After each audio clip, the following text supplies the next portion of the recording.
Popcorn World.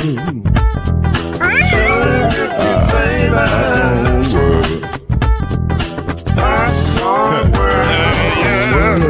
Yeah.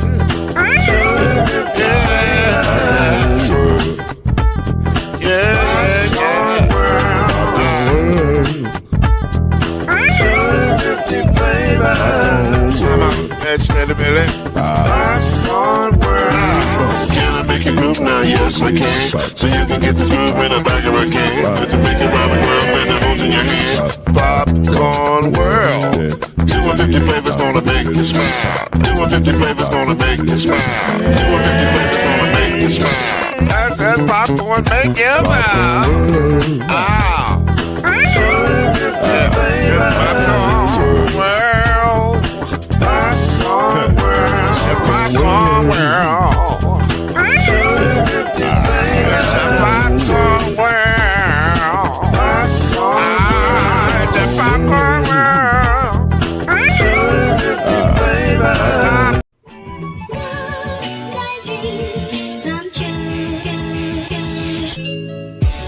Now it's time for Believe in the ACC with our starting lineup. From Florida State, number 17, Charlie Ward. From Morehead State University, number 50, Lloyd Stan. And from Murray State University, number 2, Kendrick Haskett. Get ready for the best sports show about the ACC in all the land. Believe in the ACC starts now.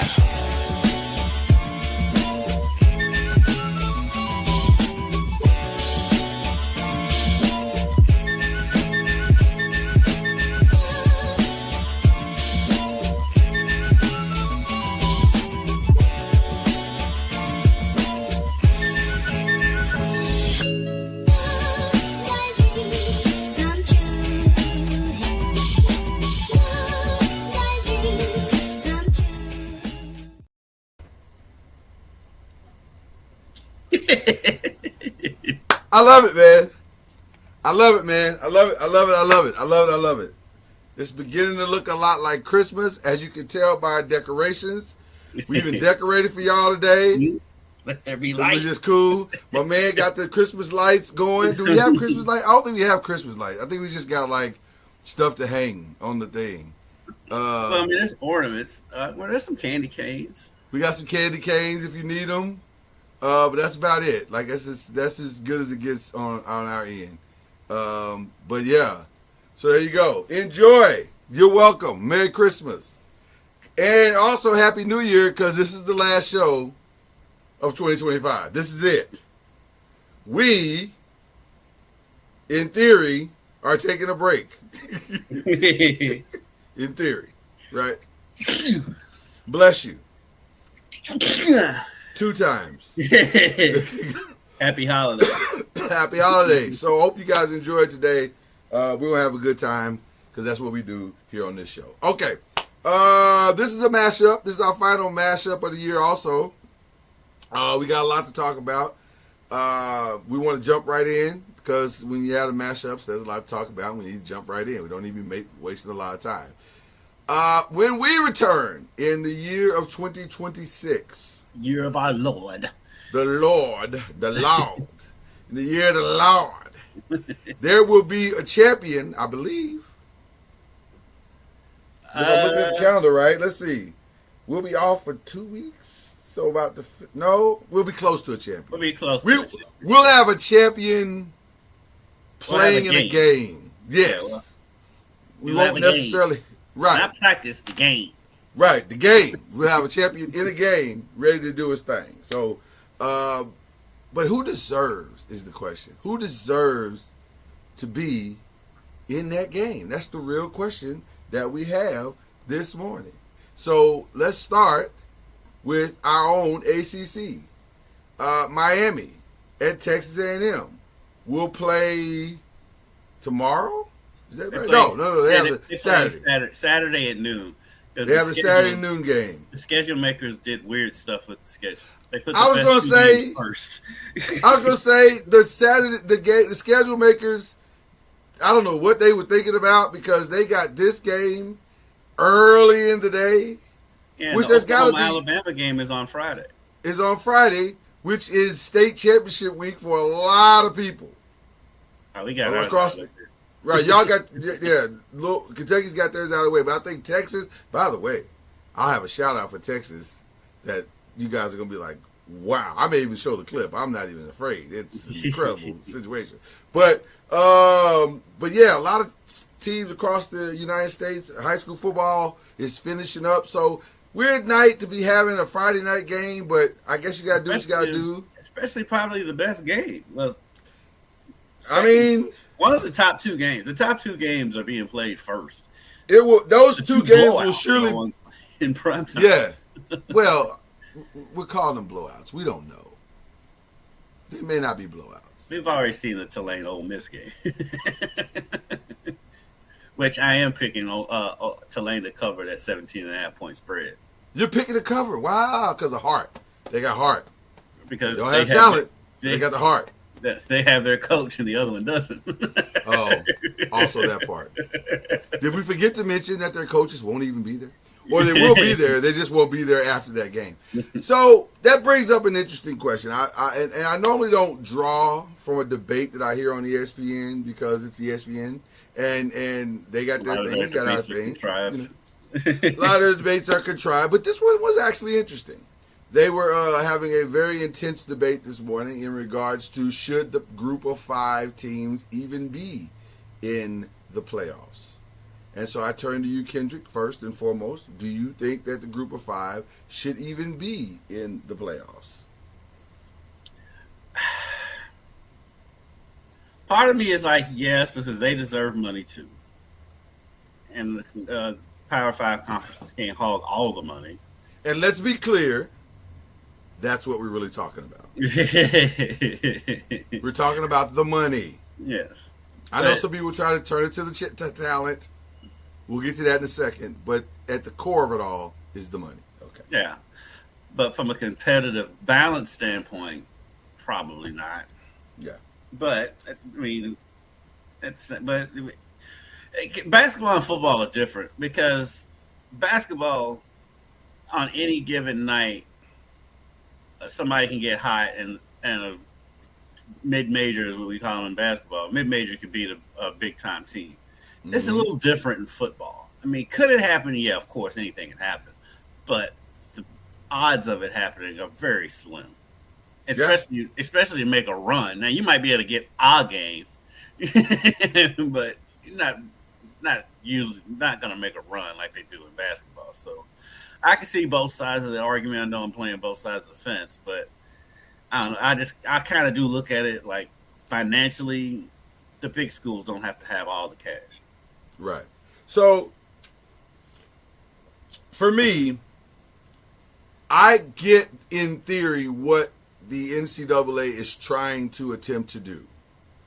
Parity, building a similar excitement to March Madness. My first initial response to my own question is we're not there yet because it's not a 1-12. It's a 12 playing a game, and that's different than a 1-12. What makes a 1-16 exciting is the David and Goliath factor. And by the way, we're not there yet. We're moving in the right direction in the sense of mid-majors or as we call them in basketball, like you said, or group of 5s are starting to kind of put their programs together and figure out how to be creative in their NIL money. We heard Master P last week say, hey, listen, right now in this first couple of years that we starting this thing in New Orleans, I'm literally financing this myself. So until he can start to figure out his alumni base and how it all works and pulling all those things together, it's going to take some time. So realistically, we're probably maybe 5 to 10 years away from what we're really actually talking about. Like, could we really do this? And by the way, I don't think it would ever work in a 112 scenario. I think you're looking at something where it's got to be the 16 because I don't care in the 12 scenario. There's nothing about this game that makes me care because I know I'm going to be doing a whole lot of different things when that game is on. I can promise you that. I'll probably be watching a movie or catching up on a series I haven't started. I have no interest in James Madison playing Oregon. No. Now, James Madison may pull off the greatest upset in the history of college football. That is a possibility. It's probably not likely, but it is a possibility. But if it was a 1-16 with a really scrappy 16 5 years from now, and also that 16 played his way into the tournament, I might be interested in that. Because everybody loves a good David and Goliath moment. Everybody. It's good TV. Well, in theory, for one, every time you say 112, I think about 112. And then, hey man, I know why you're thinking that because Cupid don't lie. See what I did there? Maybe on Christmas we have some peaches and cream for dessert. Yeah. But the thing is, like, I don't know, because like with your theory, you said you're not interested in the 112, but you're interested in the 1-16. Yeah.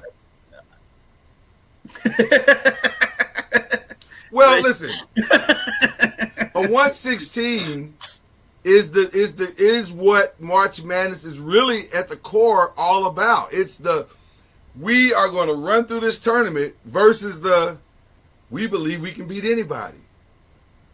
Whereas with a 12 doesn't really believe that it can beat anybody. It just believes it can come in and make a good showing. That's how the 5-12 matchup works in March Madness. The 12 comes in and says, we think we can make a good showing, but also, if you start slipping, we'll beat you. See, and that's what makes it interesting. I think a solution could be a play-in. Yeah. Where the group of 5 and maybe like the lowest rated Power 5. I like that. And then you get your upset. Yeah, you can get your upset there. You get your upset there. They get their money because you can. I guess you put it. Well, I guess they would give the. I wouldn't say automatically give the Power 5 team the home field advantage either. I say you have parameters. If they deserve it, then yeah. But if the group of 5 team is like 11-1 and the Power 5 team is like 8-4, oh wait, well they wouldn't be, but 9-3 or whatever. Yeah. And I think the group of 5 teams should be able to host. And how cool would it be? Because like this year, you think about it, group of 5 team would most likely be the Tulane game. Because I think James Madison was slightly better than Tulane. Tulane getting to host the lowest ranked of the Power 5, which would probably be what, Alabama. You know how hyped that that stadium would be for Alabama to come to James Madison? Lowest, first of all, it'd be the greatest game that Tulane has ever played. That's where you can get. That's where you can get those upsets because of that atmosphere and all that stuff. Right, because you can play it anywhere. See what I did there? With the 112, brought it back. It's all about being able to bring it back, people. I think I like that scenario a lot. Having said that, again, this game, these games this weekend, it's frustrating because the playoffs should be better than this. What do you say? Don't ask no questions. Don't ask no questions. You already know. 112 gonna be in my. We are in the zone right now when it comes to 112. I want to be very clear about what's taking place and what our fans, are watching. I'm totally distracted now. All I can think about is 112. Do you realize there are people that hate? Do you realize there are people that absolutely hate his voice? What? Slim, they hate it. And by the way, the people that hate Slim's voice are all over here. The people that love his voice are all over here. There are no people in the middle. I've never met a person that was like, it's okay. It's either they hate it and they're like, oh, he sounds nasally and he's whiny and da da da, or they're like, oh my God, Slim can really blow. He's 112 is an amazing group. I'm on the 112 is an amazing group because I just think 112 is that special kind of R&B that gives you that hip hop flow that a lot of the groups didn't have a great balance in. Some of them were very R&B-ish. Some of them were hip-hop-ish. 112 was both. They were the one group that was actually both. And I love 112 for that. So I don't know why those people hit. Yeah. His voice is distinctive. No, I mean, when you hear his voice, you know that's him. Yeah, 100%. And which is, by the way, a key in being able to, be in this industry. You got to do something that nobody else is doing. Thank you, Pastor Gore. I appreciate you, brother. We did get a lot of love on the internets for that interview. Just letting everyone know we did our Master P interview last week. So, but yeah, I agree with you. I'm a 112 guy. But anyway, I digress. We'll probably be distracted all day long. Oh, listen. This is the last show. This is literally the show where the teacher is not here and they're showing a movie because they don't have anything else to teach us. I don't know what's going to happen, but it's going to be fun. That's all I can tell you. It's going to be a good time. Okay. So the college football games, as we stated earlier, Friday, Alabama and Oklahoma will play in Oklahoma. Oklahoma has been the nemesis, even more so than Georgia and Auburn, to Alabama. They have really given Kellen DeBoer fits, and I'll be honest with you, if Ty Simpson doesn't become Ty Simpson again, it's probably going to happen again. Like, I don't see a path for Alabama to win this game, if I'm being honest. I actually do. I think Alabama is going to go in there and pull the upset. Oh, okay. I do. I just think that, I mean, they only lost by, 2 points when they played there last time. And so I do think Alabama can go in there and pull the upset.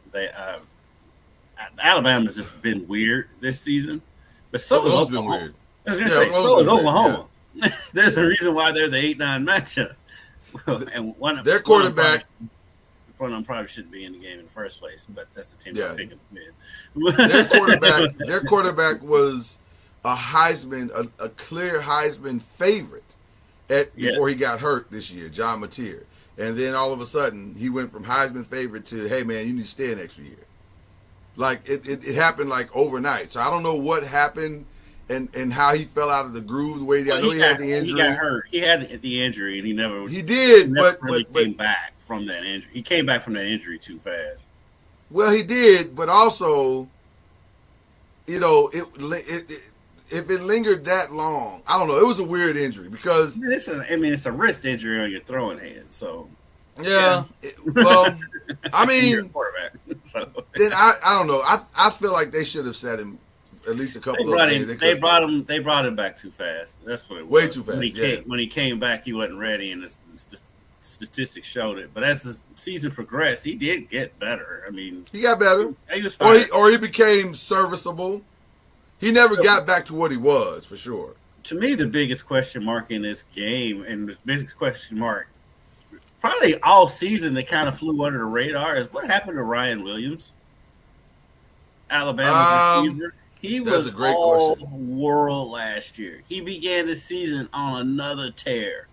And then all of a sudden, he's not barely playing. He's not even on the field that much. And then, like, I think he had a couple catches last game. Let me look at his stats in that last game.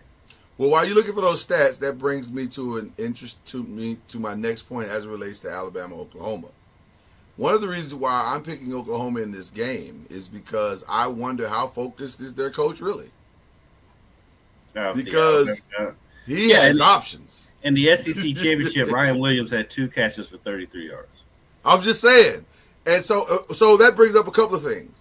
Number one, what is the temperature like in that building?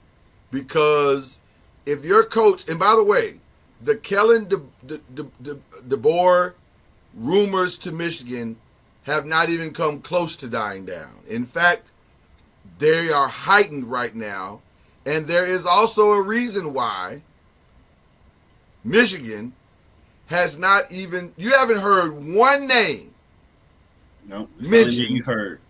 as it relates to, we're interviewing, we brought them in. No names have been mentioned, which leads us, as we're doing press and pros mashup today, so now you're about to get the pro side of this, which leads us to believe and to theorize that they have zeroed in on their guy. And there are probably conversations now, not conversations in the sense of they've talked to him directly, but hey, agent, if this doesn't work out, he hasn't talked directly. That's because that's their plausible deniability. I haven't talked to anybody. That means it ain't right. But they said to the agent, Ryan Williams did not have a catch against Auburn. That makes no sense. But it also, but if Ryan has checked out, which, believe me, if Kellen is leaving, Ryan's out.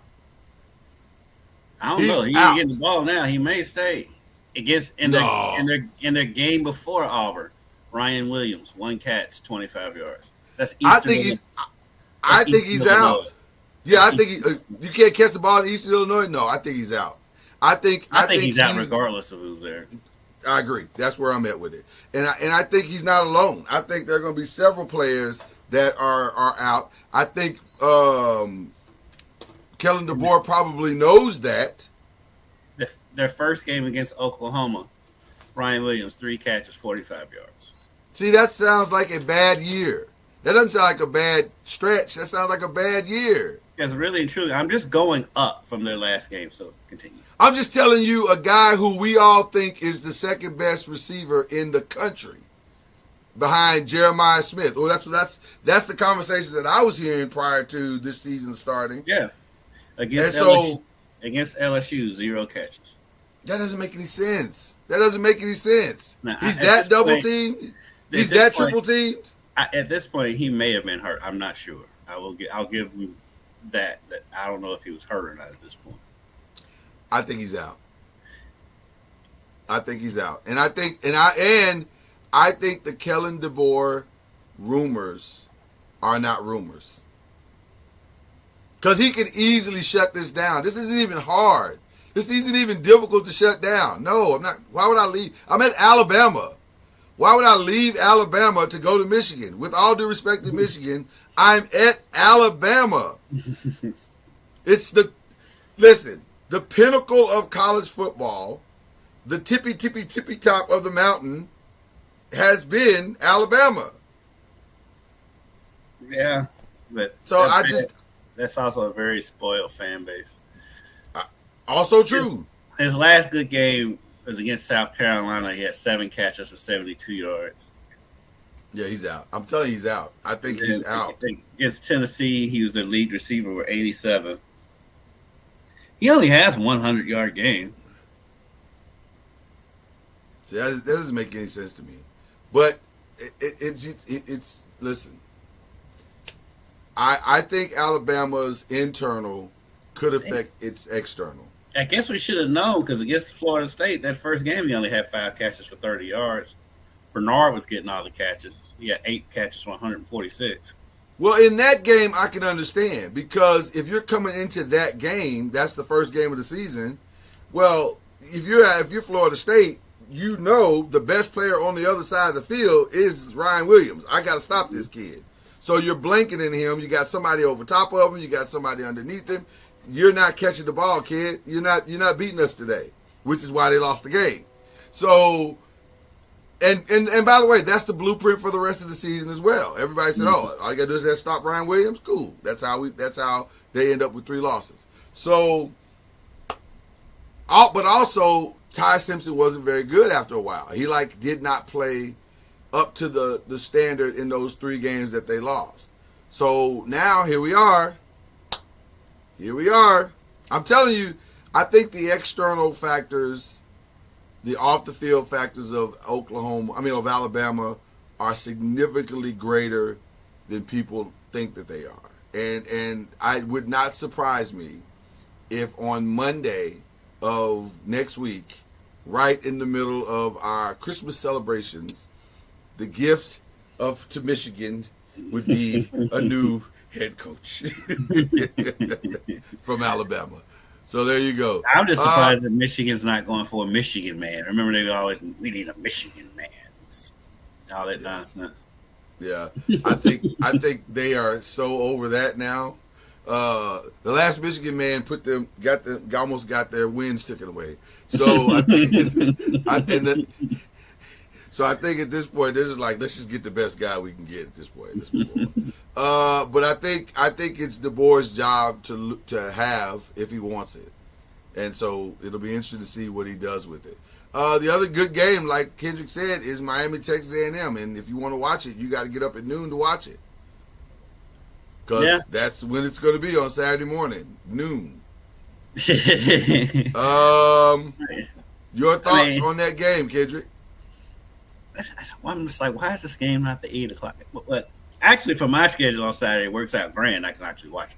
But, you know, I've got a sneaky feeling Miami's going to win this game. Because, for one, you look at Texas A&M's schedule. Yeah, they won at Notre Dame, but their schedule, their SEC schedule was all the bottom dwellers of the conference. They didn't play the top teams in the SEC this year. I mean, I guess LSU, I guess, but, I mean... No, LSU was not. No, they were supposed to be. So, that's it. And so, and Miami played well after that SMU game. I think Miami can go in there and sneak this one out, especially because it's a noon game. So it's not. If it was a night game, I would have a little bit more hesitation. Right. But it being a noon game, I think Miami can go in there and steal this game.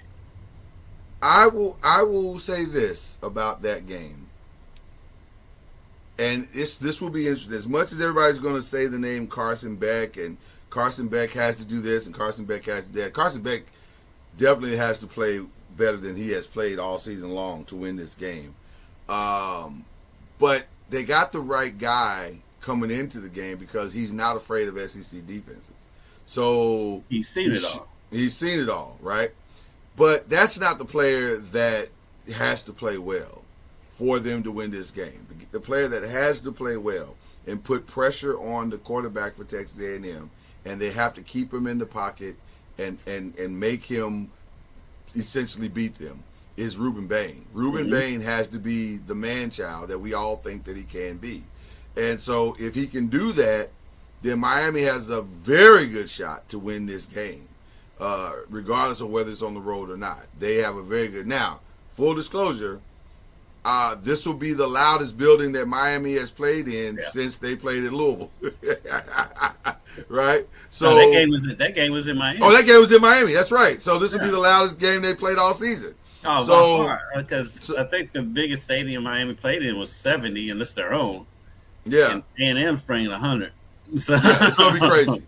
So can they handle that part of it? Now the advantage that they have is that weather-wise, it should be nice, should be reasonably nice in that game. But it's going to be a crazy, crazy atmosphere because A&M hadn't been in the playoffs in God knows. I don't even remember the last time A&M was in the playoffs. So they've never been in the playoffs. I'm trying to remember. Or BCS. Well, I'm thinking BCS, all of it. I'm trying to what was the last time A&M was even this relevant? And then plus, and then there's the cult down there and all the weird stuff they do. So, weird. As a former Texan, I can tell you it's very weird. They're weird school. It's a very weird school. It's a very weird school. But I said, we'll see. I mean, Texas A&M, their numbers are great. They can run the ball. Yeah. You're gonna have to stop the run and make the quarterback beat you. That's the way you win this game for Miami, which they've shown that they can do that. And so, I'm picking Miami in this game. I'm going to join you. I'm actually going to join you. I really believe that Miami has what it takes to go and pull this off. As crazy as it sounds, and nobody can say we're being ACC homers because the team we make fun of the most in the ACC is Miami, without question. But I do think Miami's going to win this game. We have summarily pronounced the U back many, many years, only to see that is simply not true. So it's definitely not homerism in this regard. Yeah, but this is one of say they're back. Yeah, but this is one of the times I do think it's in. And then I don't even know what this is. I don't even know why we're picking these other games. Oregon's going to destroy James Madison. Ole Miss is going to destroy Tulane. It's not going to be fun to watch. Go figure. You know what? The best part about the Miami thing is that it is early, so that allows those who need to do some late Christmas shopping, or if you're preparing the dinner, getting your dinner stuff ready, or whatever you got to do on that weekend, this weekend, you'll have plenty of time to do it. Plenty of time. So, well, there's also NFL games too, and that may be the reason why they're doing it, because they know that the Bears, Packers are playing, and who else? Somebody else is playing. The Eagles. This set. Eagles are playing. The Eagles play on Saturday. Wow. Yeah. I don't think anybody's gonna be watching that game either. But yeah. So that'll be an interesting game this weekend as far as Miami, seeing what happens with them. But we digress. Just real quick, an ACC basketball update, if we can do that real quick.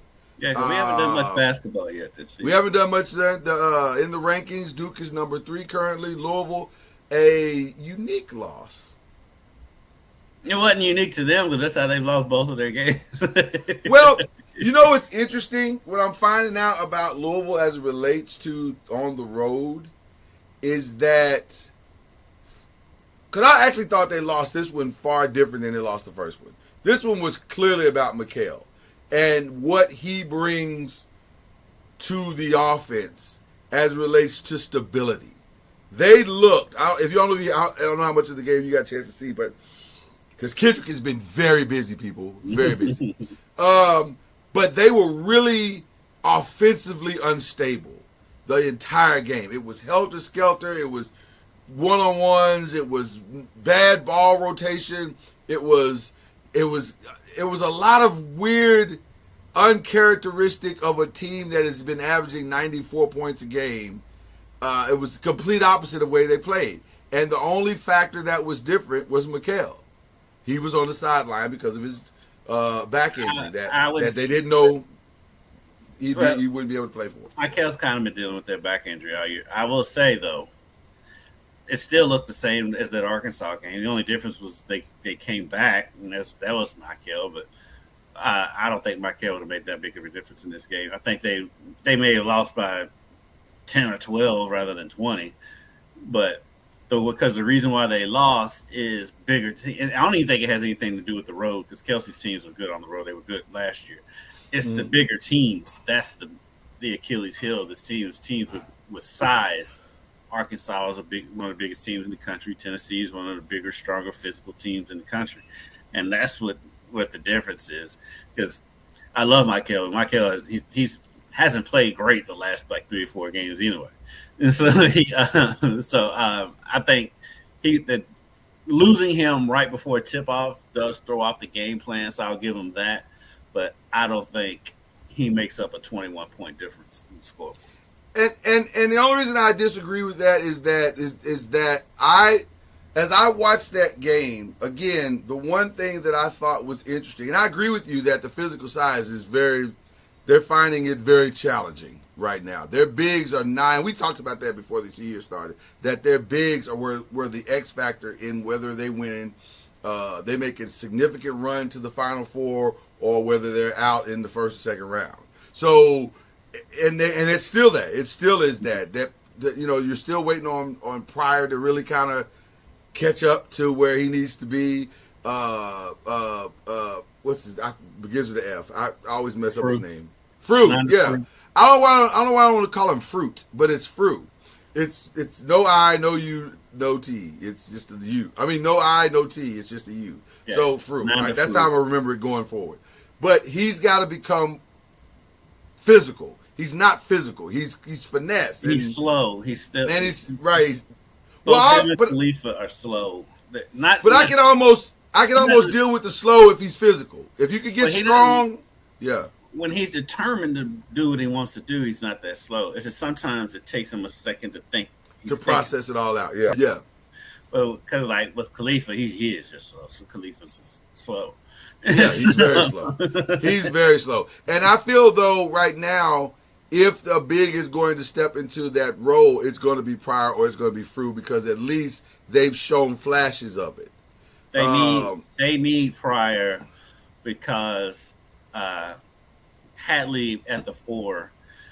I mean, he played the 4 last year out of necessity, and it did work out for the most part. But at the end of the day, he's still only 6'4".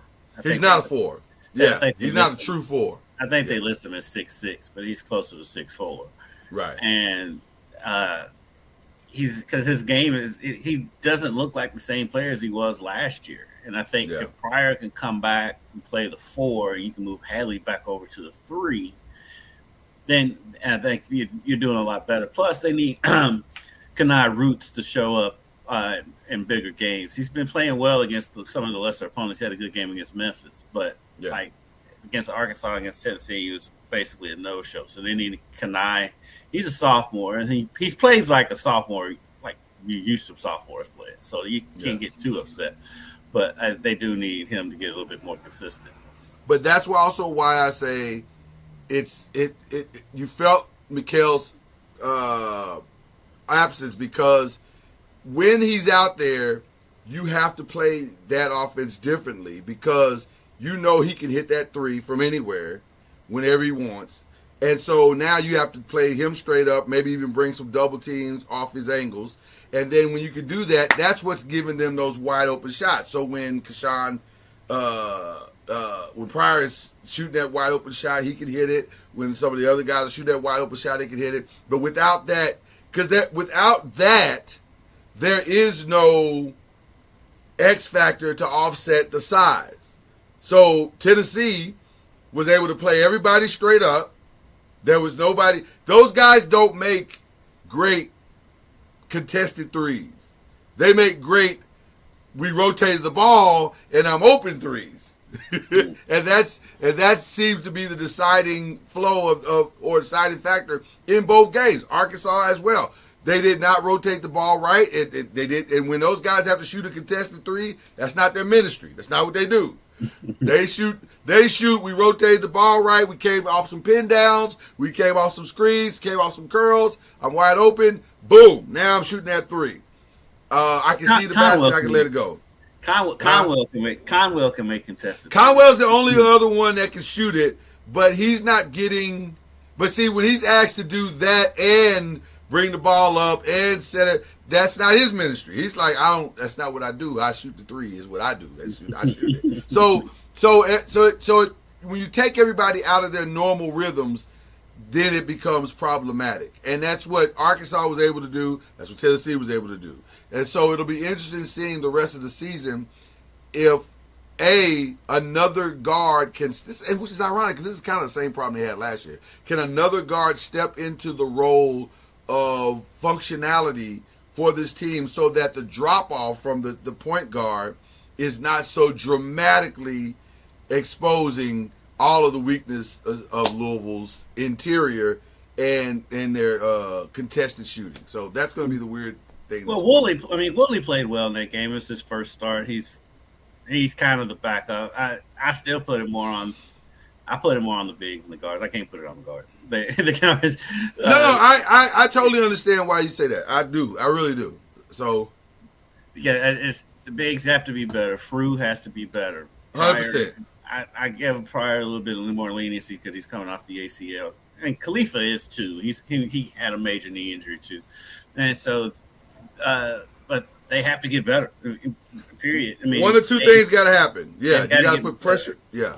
And I think Pryor's the one with the most upside that they just have to get better up front. Because the strength of this team is its shooting, and so if they got to open up opportunities to shoot the ball, and so either one or two things need to happen. Either we've got to rotate the ball better, or the interior, there has to be a collapse to the interior so that the interior guys are scoring, taking that pressure off, kicking the ball back out. One or two things got to happen. But neither of those things happened in both those losses, which is why we are where we are. Yeah. Right. So they did rebound it well, considering how good rebounding considering is. Yes, yeah. And by the way, I didn't walk away from either game thinking that Tennessee was that much. Even though Tennessee obviously kind of blew Louisville, well, not even kind of, they blew Louisville out, or Arkansas beat. I didn't walk away from either one of those teams thinking like, oh, they're that much better than Louisville. I think they had home games, and they did what you're supposed to do at home. But I fully also think that if those games had been in Louisville probably could have rode the wave of the crowd into, because Tennessee can't really shoot that well. It looked like they could in this game, but they don't really shoot that well. They hit 3 straight threes, but no, they're not a 3-point shooting team. They're not a 3-point shooting team to watch, and I was like, wow, Louisville's going to be interesting all season long if they can't fix this interior thing. It's going to be like, it could be bad, but we'll see how it goes. All right, wanted to have some fun with you this morning as it relates to the ACC. And we're headed toward the home stretch in the NFL, and I just wanted to talk about impact players from the ACC going into this second to the last weekend. Is this the second to last weekend? There's 3 games left for everybody. There's 3 games left. There's 2. You're right. This is the second to the last weekend, or third to the last weekend. So, which players will lead their ACC players will lead their teams to the Super Bowl playoffs? So we got the obvious in the Jaguars and Broncos, which, by the way, is a great setting up for a great game. Trevor Lawrence and Cortland Sutton will go head-to-head from the ACC. Trevor Lawrence seems to be playing better. I want to believe it's here to stay. He does this every year where he has a stretch where he plays really well, then he returns to being Trevor Lawrence. Also, I refuse to get excited about him beating the Jets as much as like Dan Orlovsky came on Get Up and like Trevor Lawrence is playing about as well as anybody could ever play. And I'm like, he beat the Jets. Calm down. Right, yeah, that's just like they was hyperventilating about the Eagles beating the Raiders. I'm like, it was the Raiders. Calm down, it was the Raiders. And it was at home. I'm like, calm down, all the way down. Yeah. It's some Raiders. Of the stuff that they do on it, because. And I love some of the guys, but like going into that Steelers Dolphins game, and they were like, oh yeah, a lot of them were picking the Dolphins. I'm like, Miami's not won a game when the temperature's under 40 degrees in like 10 years. Why are you picking the Dolphins to win this game? I didn't understand that either. I was like, I'm like Stephen A. I don't agree with Stephen A. on everything, but when he said it's going to be less than 40 degrees. They're going to lose. Right. I agree. I was like, yeah, why are we doing this? Why is this even a segment? This segment could have been wrapped up in 30 seconds. Like, this is. I mean, I get you got to hype it up because it's on your air. I get it. But I'm like, come on, man. You know they're not winning that game. Yeah, I wouldn't. You can't force stuff. And so, to that same point, this game is going to be in cold weather. Jacksonville has to go to Denver. But Denver, you never know what the weather's going to be because as cold as it's been here and where you are, it hasn't been that cold in Denver this year. So well, let's see. Let's find out real quick what the schedule is, what the schedule says weather-wise for Denver this weekend. I mean, it could be cold. I'm not ruling it out, but I'm just saying it hasn't. It hadn't been bone-chilling cold. Oh, you know what? It's going to be a balmy 57. Yeah. Jacksonville may have a chance. Yeah. I give Jacksonville a better. Jacksonville doesn't struggle in the cold weather as much as Miami does. And nobody does. Yeah, Miami's awful. Miami's awful in the cold weather. But Jacksonville, I give them a fighter's chance to win this game. So I'm gonna go with Denver in the game just because I just think Denver's the better team. Denver definitely has the better defense. Like, it's not close on defensively. Listen, I'm just not. It's hard for me to watch Bo Nix play and go. Although, I will say this. This last game was his best game. Mm-hmm. This last game, he threw some passes to make you go, this kid might be figuring it out. He might be starting to figure it out. Now, I don't know if that was because the secondary of I forgot who they played just that fast. They played I'm having an old man moment. The Packers. I don't know if the wind came out of the Packers' sail because Michael went out and whatever. But he Michael played the fourth quarter. He was playing well before that. Right. He threw 4 touchdowns. And a couple of them touchdowns were dimes. They weren't just dink and dunks, they were dimes. He put it right where it needed to be. So now, I'm not completely sold on the Packers secondary. Their front seven is the strength of that team. But it will be interesting to see how the Jaguars respond to Bo Nix. So I don't know. If Bo Nix is starting to turn the corner, then yeah, I agree with you. They are the better team. Bo Nix has just never impressed me, but until this past weekend. But we'll see. I'm gonna go Jaguars, pull it off because they got a lot more to play for. The Jaguars are still really trying to lock up the AFC South. Although I think now that I don't know, the Texans are playing, man. The Texans are balling. Hey, man, the Texans are coming. They're the scariest team in the AFC playoff wise because they kind of flew under the radar, and that defense is probably the best defense in the league. And then CJ Stroud seems like he's starting to come out of whatever fog he was in for half the season. And so, Houston is a scary good team. I've been a big fan of D'Amico the whole time. 100%. I was worried about it because, like, early in the season, I was like, is D'Amico going to keep his job? But it was bad at first. Yeah, they got it turned around, and I said that defense. I mean, that's one of those defenses that's like you're excited when their defense comes on the field. Absolutely, 100%. You're just as excited for the defense as you are their offense. This is an interesting one as well because not so much that the Cowboys are going to, like win or anything. I'm not delusional, but I'm saying almost made me give you the finger. No, don't give me the finger. That's not necessary. That's not necessary. It's Christmas. It's Christmas. You my brother. You my brother.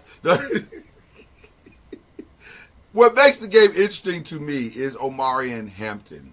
And can they continue to bring him back from the injury that he had?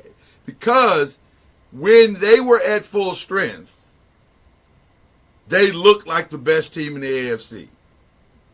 And now that they are about to win the West, and let's be clear, they are probably about to win the West. Are they that far ahead of Denver? Well, I don't think they are ahead of Denver at all. But I think Denver's got a 2-game lead on them. Is it a 2-game lead? Okay, so Denver's 12-2. I don't think people realize that Denver is 12-2. 12-2. They are 12-2, aren't they? The Chargers are 10-4. So yeah. Do they play again? No.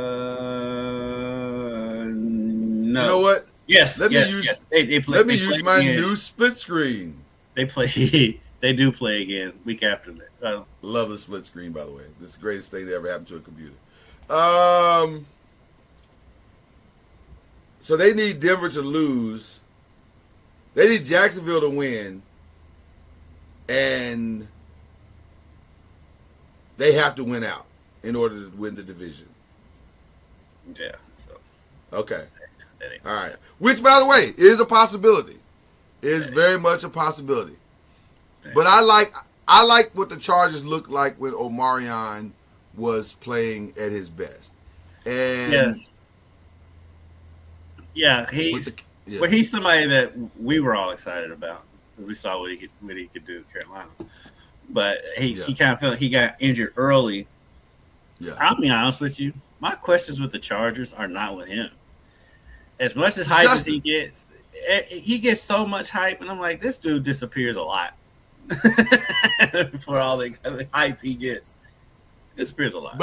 But that's why I wonder about Omarion, because if Omarion is playing the way that he plays, the first time I ever believed in Justin Herbert was when Omarion Hampton got there. I was like, oh, Justin Herbert actually looks like he can sling the pill now, like he's consistent.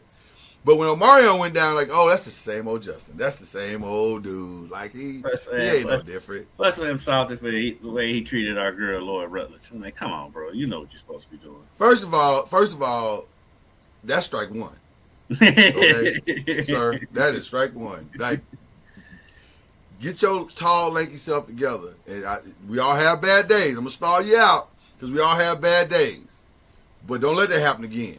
Don't let that happen again. I don't think he ever apologized for it either. I'm like, bro, that's raggedy. See, that's raggedy. That's raggedy. You know the protocols at the end of the game. And you ain't got to keep it long. Nobody says you got to keep it long, but you do have to keep it consistent. Yeah. Do your job. I'm off talking about I'm trying to celebrate my teammates. Yeah. Do your job, player. This week 13. What's celebrating y'all doing? Yeah. Ain't no celebration. No celebration. You don't need no coffee. Don't be stirring no coffee. Yes, there's no confetti. There's no champagne in the pocket. Don't need none of that. Do your job. Yeah. All right. By the way, shout out to the great Brandon Aubrey from Notre Dame, which is not a part of the ACC, but is a part of the ACC. And every other. That was my shade. You know my shade. Yeah, okay. He played soccer there though, right? He didn't play for Notre Dame. He did. He played soccer there. Right. So, yeah, no, you don't have no thoughts about your Cowboys? They have technically a chance. If the Eagles win on Saturday, then it's over with. It is over with. And the Eagles play the Commanders. Washington. Yes. Washington. I checked the Magic 8 Ball. So no, say I'm not looking. It's not outlook not good is what it said. It's outlook's not good. That Vikings game was weird. That was a weird game. If you know me as well as anybody. I do. And you know that I was not surprised by the outcome of that game. You were not. One of the things Stephen A gets on my nerves, what he says is true, and I've said it on the show.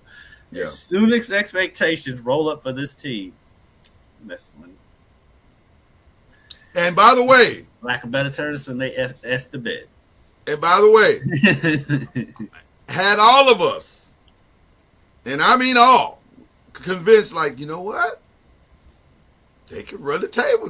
I even went on the air here as well. They could run this could. And then they said, oh, you think we can run the table? No, we're not. How about absolutely not?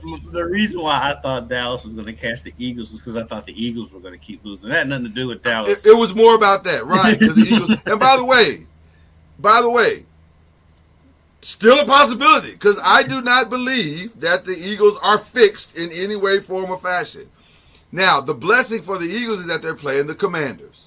So they probably will win this game. And they're playing a Jaden Daniels-less Commanders. Mm-hmm. So probably they're going to win this game. Probably. But are they fixed? Absolutely not. I don't believe that. Not even a little bit. I don't think so either. But the good thing for them is the way their schedule sets up, they can fix it ahead of the playoffs. And so their checking the savings is working out perfectly. It really is. Yeah, the schedule has worked out for them where they're not playing anybody at the end of the season. I think they have one tough one, and I think they play Buffalo next week, I think. Is it Buffalo? That might be right. I think that might be right. The chart. No, not the Chargers. Who do they play? Dallas plays the Chargers. Yeah. I think it's something. It's something significant. That's exactly right. It's the Buffalo Bills, which will be an interesting game. Because it could be a Super Bowl preview. Could be. Neither one of them can play the Super Bowl. I'm just saying. Because it's this Buffalo. I mean, it sets out perfectly for Buffalo to finally make the Super Bowl, and I think their defense is going to let them down. I have a thought that I want to share with you when we get to the last one of these selections. And I want you to tell me what you think when we get to it. Packers, Bears. Everybody believes in the Bears now. Oh, my God. Ben Johnson has come in and fixed the Bears. He's fixed the Bears. The Bears have some good wins. I do like this Bears team. I think Phillips getting better. He is getting better, but I still hate some of the things he does. I hate it. Yeah. That run to the right, sling the ball. The one where the receiver really actually bailed him out because he actually caught that throw between three people pass. Let me tell you something. There's not a coach that has any common sense at all that would tell Caleb to throw that pass. That was not a great. And I don't care how many times you throw it on Sports Center. I don't care how many times y'all talk about how amazing the pass was. Be honest. See, that's the part. It's the hypocrisy for me, Kendrick. Y'all know if that pass would have gotten interception and accepted by any other team other than the Browns, and it should have been intercepted, they'd have ripped Caleb a new one because that was a terrible pass. But he got away with it. And so because he got away with it, that's the game. That's the game, baby. That's the game. So he does stuff that is infuriating to me. And it's like they keep saying, well, Ben's going to coach that out of him. He hadn't so far. It's only been a year. But I'm saying he runs that same I can't stay in the pocket, I'm going to run to the right thing. He's done that all year long. Which, by the way, Ben may be telling them, if you don't feel comfortable, get out of there and go try to make a play. I think I still reserve the judgment on Caleb because you also have to factor in he's on his 1, 2, at least third, and I think maybe fourth offensive coordinator in 4 years going back to college. So listen, that is true, but also the other thing is they are 10-4. Despite what all the things I just said, they are 10-4. They're carried by the run game. By the way, they were just given a gift. They were just given a gift in that Micah Parsons will not be playing in this game. Mm-hmm. So it is. Even though the way they run the ball, that's kind of like kryptonite to Micah anyway. That's how you minimize Micah's run the ball right at him. As a Cowboys fan, I saw that game in and game out. Yeah, 100%. 100%. So they have a very good chance to go ahead and snatch the division away from everybody this weekend if they can beat the Packers at home. That's the other gift. Our guy, friend of the pod, Tutu Atwell, and the Rams will take on the Seahawks. This is also an interesting game. It's a huge game. The game's tonight. Yeah, Thursday Night Football. It's a game tonight. The thing that makes this game very, very interesting is that the Seahawks were a field goal away from winning against the Rams last time and changing the narrative of Sam Darnold that he can't win the big one. He did all the right things. They just missed the field goal. Mm-hmm. So now, this one's in their house.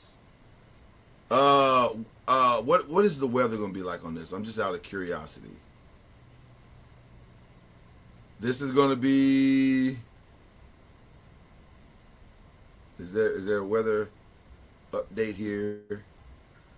They used to 51. It's going to be 51. So weather-wise, weather won't make it. The Rams won't be. The Rams playing. Their game travels. You don't have to worry about weather with them. Well, they blew that game against the Eagles. I mean, they blew that game against the Eagles last year, but they was busting the Eagles in the snow. Yeah. Well, and this is an interesting one because they're only a 1 point. Seattle's only a 1 point favorite. 1 point. That lets you know that Vegas thinks the Rams are the better team. Yeah, the Rams could. Well, listen, this is for the division. I would imagine. I don't think. I think the Rams are the best team in the league. I think a lot hinges on if Devontae Adams comes back, if he plays. I personally wouldn't play him this game. I'd let him because it's short rest. You mean you got to eat this one as much as you want. As much as you want the playoffs to run through your building. You're playing for something greater, and you do have arguably the best road team in the NFC. You got to eat this one. Devontae can't play. You got to lean on those tight ends. You got to lean on Kyron Williams, ball control. Send Tutu when you can. Puka's going to have to be possession. Take advantage of his mismatches when you can. Run some. We don't want to call them screens because that's illegal, but you know what I mean. For Puka and just play a possession game and beat Seattle. I think their offense is balanced enough to where they can adjust to not having Devontae there. Exactly. Because, if we're being honest, coming into the season, we weren't expecting Devontae to have the season he's having. I mean, Not at all. He looks like, and this is like one of the best seasons of his career, late in his career. He looks like Devontae. Yeah, Like Packers Devontae. Yeah. And so I think for a game you can hold up. And plus, what's underrated is how well they run the ball. I mean, while Williams and Corum, I mean, they've been dominant on that. I mean, they're probably the second best 1-2 punch behind the Lions. Corum is such a steal, bro. Yeah, they got their Scatterboo. That's their Scatterboo, and he's physical. And in the third, fourth quarter, he is a problem. Oh my God, coming downhill, he's a problem. Yeah, you still have Stafford. And so, I think the Rams are the best team. Who is probably going to win the MVP? Probably. And deservedly so. The final game that I want to address is Drake May and Lamar Jackson. Or Patriots and Ravens, as some would call it. And right now, the Ravens are a half a game back. Yes. Well, they're a full game back. But they play Pitt later. They play Pitt next, I think. Yeah. Oh, they play them last. I think they end at the end of the season. Right. They play Pitt at the end of the season. Drake May finally got tested last week. And to be fair, they started the game out phenomenal. Went up 21-0 at home. They looked like they were going to run away with that game. And then Josh was like, I'm still Josh Allen. Let's right. And I put that more on Josh Allen than I do. Oh, you have to put all of it on Josh Allen. Because I give Josh Allen the credit more than I now dog on Drake May. I mean, Josh Allen's just Josh Allen. I agree. He's Josh Allen. So that made it interesting. But now that was at home. Yeah. Now Drake May is about to be tested for the first time, really. Well, you say that because they beat the Bills earlier, but that's not a great defense at all. Neither is the one they playing on Sunday. No, that's not true. That's not true. That's not true. Go back. Well, I was going to say, the last 3 or 4 weeks, matter of fact, they just pitched a shutout. Yeah. Against a guy that a lot of people were saying, oh, the Bengals are trending. They could somehow, and they got bludgeoned to the point where their quarterback is talking about leaving. I don't want to play here no more. Yeah. Which, by the way, if I was him, I wouldn't want to play there anymore either. I'm going to be honest. That game was more on the Bengals than it was the Ravens defense. The game before, the Ravens gave up 27 points to the Steelers, 32 points to the Bengals. No, I'm not going to say they have a great defense. It's not a great defense, but it was great this past weekend. And that quarterback that they just beat, far, with all due respect to Drake May, far better than the quarterback they're about to face at home. Here's my question to you. And this is a crazy thing to say. Now, for this to happen, the Ravens got to run the table. They got to beat the Packers next week, which is not out of the realm. At Green Bay. Which is not out of the realm. Not out of the realm. And then they got to turn around and beat the Steelers. But what if? I'm ready to what if now.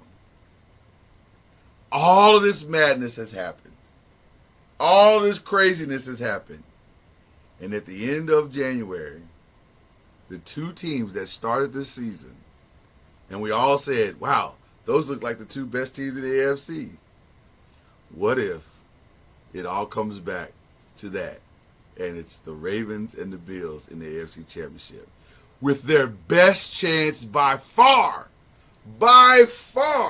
to not only go to the Super Bowl, but to win it. Because you got to, because here's the reality. Whether the Ravens made it or whether the Bills made it, you would put your money on both of those quarterbacks above anybody in the NFC except for maybe Matthew Stafford. Maybe. I wouldn't put either one of them ahead of Matthew Stafford in a big game. I don't know if I think I would. I think I would. You wouldn't put Lamar ahead of Matthew Stafford in a big game. Come on. I think I would. I would. You know I love Lamar. No. If he's healthy, I would. No. But for one, yes. Lamar hadn't been healthy all year. And 2, When has Lamar shown you in the playoffs that you would put him ahead of Matthew Stafford? See, I hate that narrative. If I'm being honest with you, I hate that narrative because the last 2 years, I don't think those losses were on Lamar. I think those losses were team losses. Okay. Play calling, the whole nine. Right, the whole nine. What about what you see from this Ravens organization makes you think they're going to beat Matthew? Now that's a different statement. That's a different statement, Kendrick Haskins. That's a different statement. That part I agree with. I would bet on Lamar more so than I would bet on the Ravens organization. Now, if you're telling me I got to bet on the Ravens organization, then I'm probably going to keep my money in my pocket because they haven't proven that they can win. But I this season to me, especially if the Ravens can beat can finish out the season, the 1, 2, 3. This is going to get really interesting because I do think one of those two quarterbacks is probably going to go to the Super Bowl if it comes down to those two. Because who else are you betting on in the AFC? C.J. Stroud? Drake May, you're certainly not betting on Aaron Rodgers. No. The only thing is they both have to go on the road to do it. Okay. And neither one of them has shown they can do it on the road in the playoffs. But the one thing that I'll say is that experience is the greatest teacher. And the most experienced two teams of all the teams that are going to make the playoffs are the Ravens and the Bills. I'm telling you, as crazy as what I just said sounds, and we've watched Denver's defense be dominant all season long. New England defense has been solid. Not dominant, but solid all season long. The Chargers have a solid defense as well. If Lamar is sitting at 4 and the Bills are sitting at 6, one of them I think could make the Super Bowl. I think so. How the season's gone, if I had to put money on one of the two, it would be the Bills because Baltimore has been the letdown all year, and so they've been up and down. They've never been up and down. And their ups haven't been that high. And so if I had to bet on which one of those two could make the run, it would be the Bills. It's I'll say this. Because even in Baltimore's wins, they haven't looked good. I mean, they didn't until this weekend. They didn't play good in this game. The Bengals fell apart. You don't fall apart. You don't fall apart without somebody helping you. And you also got to think, but the Bengals were coming off blowing that game against Buffalo. Their playoff chances were waning, and soon as Burrow threw that first interception to Marlon Humphrey, all the air went out of their sails, and so. But they're only 2 weeks away. But they were only 2 weeks away from having beaten the Ravens. Yeah, they blew them out in Baltimore. Which again gives me pause about putting much stock in this win. Baltimore got blown out at home by the Bengals. They lost to the Steelers at home. They didn't look good when they beat the Jets. They didn't look good when they beat the Browns. So they haven't looked like Baltimore all season, except for that one game against the Browns, the second game, and the first 2 games when they lost to the Bills, and the second game against the first game against the Browns. They went on that 4-game losing streak, giving up 38, 37, and 44 in those games. They did hang in there with the Rams, but still was a 14-point loss. So but some of that is without Lamar. Some of that is with Lamar. It's been a weird season for the Ravens. I don't know. I'm going to say this. And I don't think Lamar is even close to 100%. No, I agree with that. 100%. I agree with that 100%. But I think this is the healthiest this last game was the healthiest he's looked since he got hurt. So I don't know. Again, we'll see. Stranger things have happened is what I'm saying. Ravens have to show me a lot for me to. I agree. I'm not going to disagree with that. Because I think this is it for Harbaugh if they don't make the playoffs, which is entirely possible. I think this is it for Harbaugh. If I'm being honest, though, maybe it should be. Yeah. And by the way, I make that same statement for Mike Tomlin, and not just because I would love for Mike to be the coach of the Giants, but just simply because I think sometimes you can stay too long, and all the rah-rah speeches. Yeah, all the rah-rah speeches don't work after a while. And it's time for a change for them too. But by the way, your next coach is at Notre Dame right now. So it does feel that way, doesn't it? Mm-hmm. Which is crazy to think, but something is happening. Like at first I thought this is ridiculous. There's no way.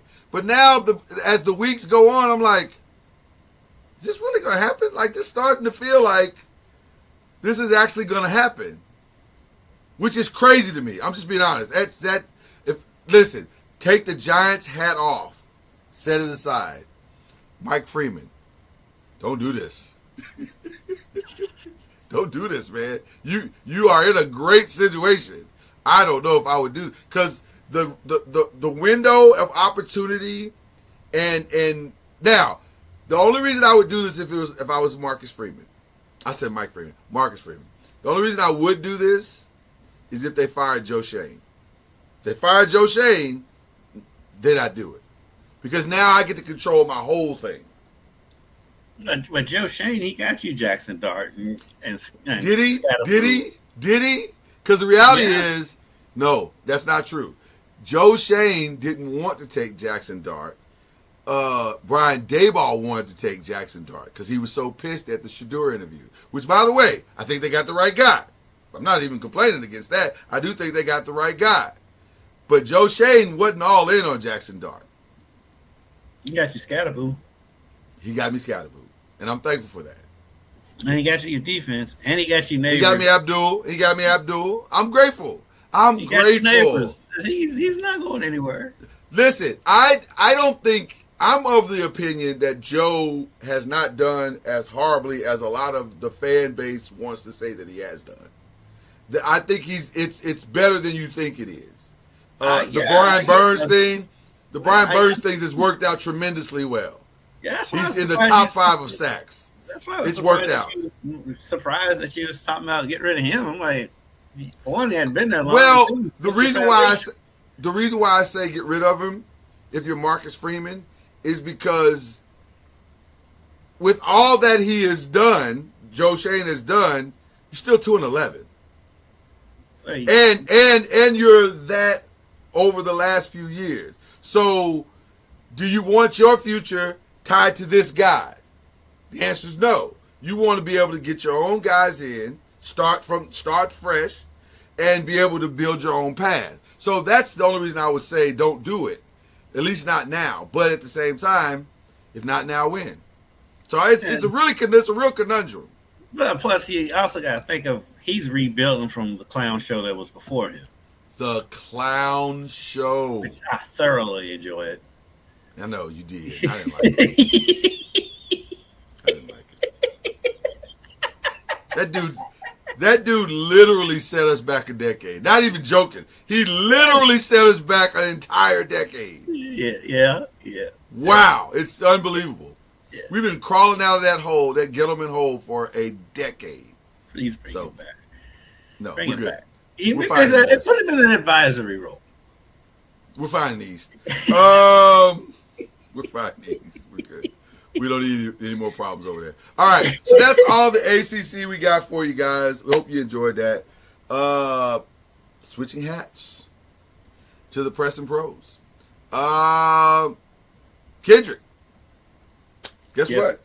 Yes. We have a champion in the NBA Cup. Yes, we do. And they celebrated like they were champions, like they hadn't won anything in 30, 40 plus years. They haven't. It's because they haven't. But the Knicks are the new NBA Cup champions. Now, the stat of the week is the one where they said every NBA Cup winner, starting with the Lakers, have all went out in the first round of the NBA playoffs. And by the way, that is as likely for the Knicks as they make an Eastern Conference run. It can go either way. No, I think they're better than a first round exit. I mean, the Lakers was the first. Are round they? exit. Yeah, look at the conference. The Lakers were a first round exit because they were the Lakers. Okay, you say that's true. Okay, let's go to the standings, shall we? Right now, if you had to pick, now to be fair, Knicks are second in the conference right now, Right. 2.5 game behind Detroit. But if you had to put them in a 7-game series right now, you taking Knicks over Detroit? They're not going to play in the first round. That's not what I They're talking asked about you. First round.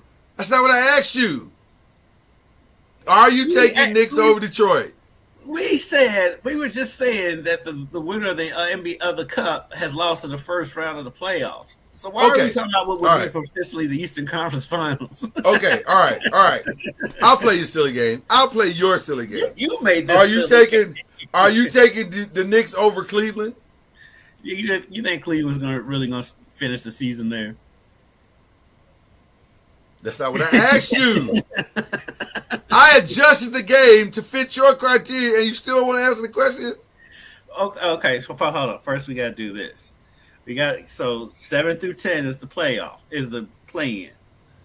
So that's going to be Hawks, Bulls, Miami, Cleveland. Okay, I would pick. I don't think we should do it that way. I think we should say if the Knicks stay at 2.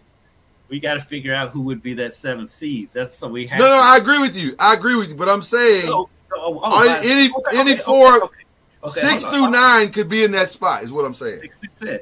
So, but let's say it all holds exactly where it is. Cleveland misses the playoffs in this scenario because it's 1 through 8, and it's the Hawks. Do I think the Knicks will beat the Hawks in the series? Yes, absolutely. Yes, absolutely. Yes, I do think they would beat them. But would they beat Philly if Philly dropped to 7? Yes.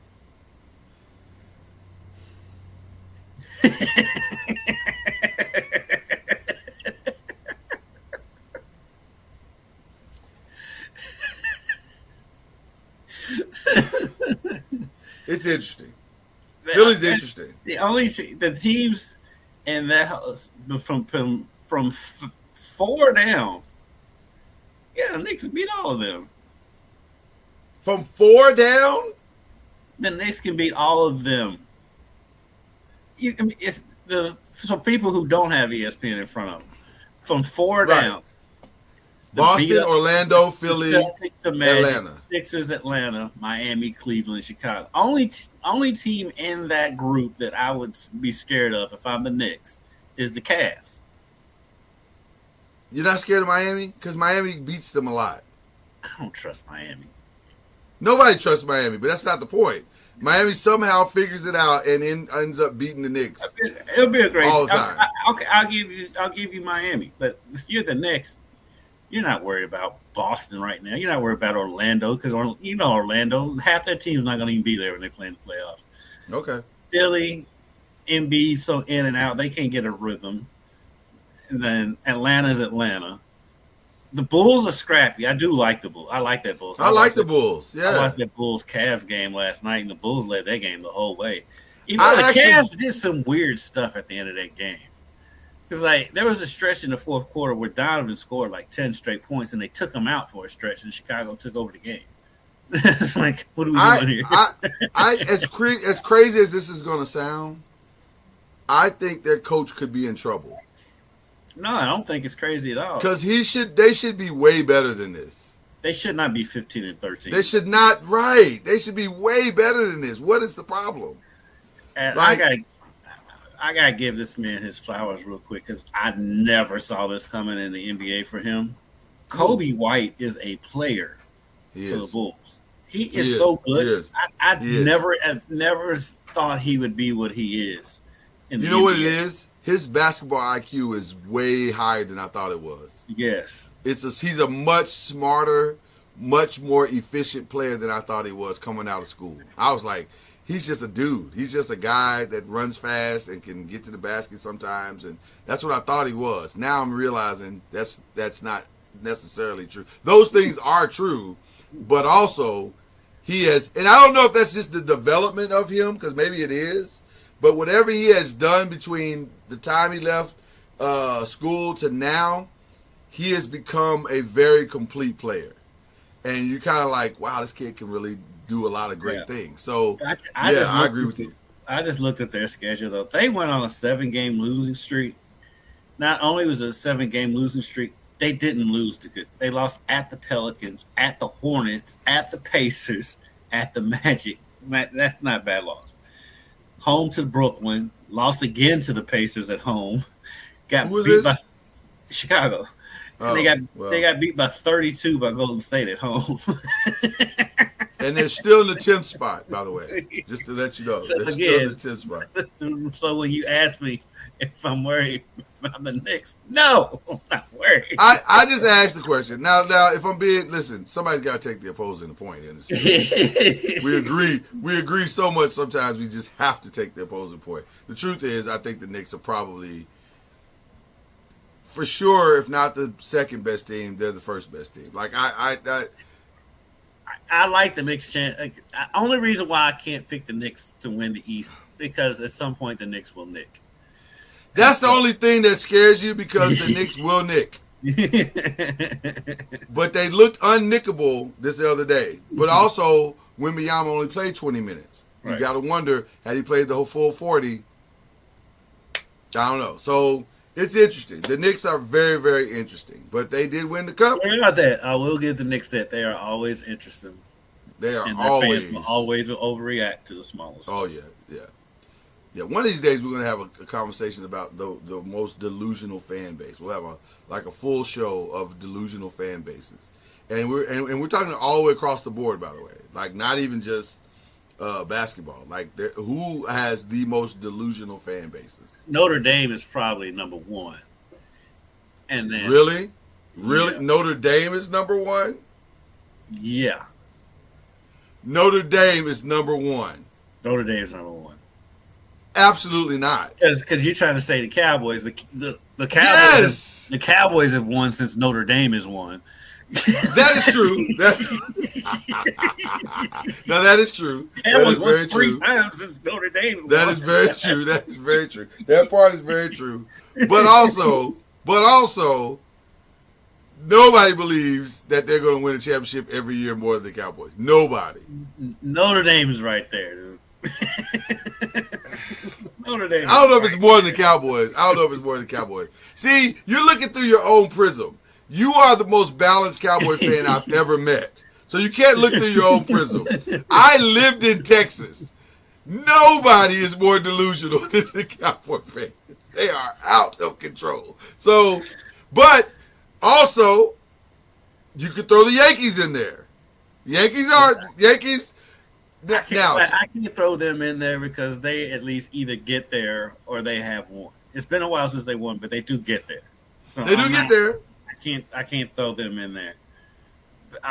To me, because delusional lets you think teams that think they're going to win, they never do. So Dallas is right up there. Notre Dame is up there. The Knicks are up there.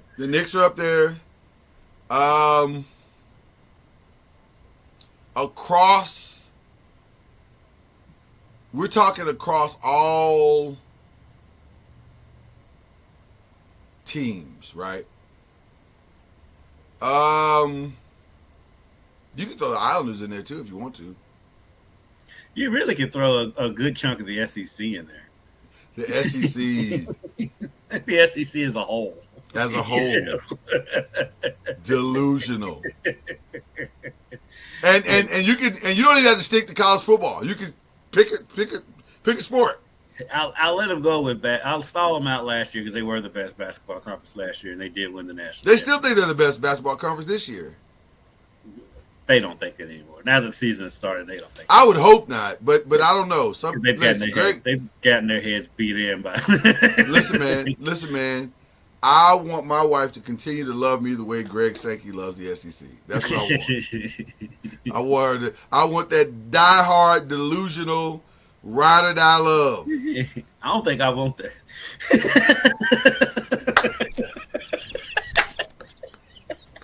I don't think I want that. That's some serious love right there. That's a blind, delusional love right there. That's some you ain't got nothing else going on in your life type of love. It's a scary kind of love. I ain't gonna hold you. It's a scary, scary kind of love. That's a I just want to crawl up in your skin kind of love. It's very intense. Yeah. Yeah. So I don't know, but that's an interesting conversation. We'll have to because I'm sure we're leaving a lot of teams out. We'll have to come back to that one. But I do want to ask you this though. One thing I did discover in this Cup run, Lakers got a serious defensive problem. You just now discovered that. Yeah. You didn't just discover that. Well, here's what I discovered. You're right. Here's what I did discover. I thought their young guys would come faster, and they're not. They're not coming along faster than what. Because here's the interesting part about the Lakers. Lakers can score 130 points, no problem. Problem is, They'll give up the three guys that score the 130 are the defensive problem. Right. And we knew that coming in. So I'm like, why are you there? Well, because I thought Marcus Smart more, although he's been in and out hurt.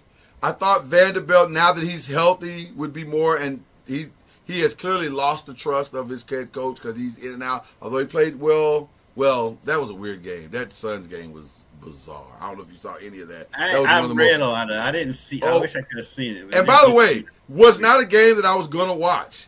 And somehow stumbled on the last 5 minutes and was like, this is the strangest thing I've ever seen. This was crazy. Dylan Brooks is the clinical definition of an idiot. Like, the way he ended that game, he hit a solid game winner and rewarded himself by getting a thrown out the game technical. You're like, but that is Dylan Brooks' entire career. Dylan Brooks in did 30 what he seconds. did to anybody but LeBron. He would not have been thrown out of the game. And I will respectfully disagree because it wasn't the one time that he did it. He did it like twice back to back. And you're like, fam, you just got a tech for this. You literally just got a tech for this 3 minutes ago. Because it was LeBron. No, I'm going to disagree with you on that. It was because LeBron screamed in that man's face against Komet against the Spurs after that dunk. Screamed in that man's face for a good 4 seconds. Nothing called. No, I agree with that. I agree with that 100%. But what Dylan Brooks does is nothing short of stupid. I give you a combination. It's because he did it to LeBron and because he's Dylan Brooks. If you're putting the percentages at 70-30, then I can get on board with that. Because the Dylan Brooks factor is high. I got to be honest with you. It's really high. Because can I tell you why? Can I just tell you why? I agree. It's a bad mix. It's a bad mix all the way around. But the problem is that it's so stupid.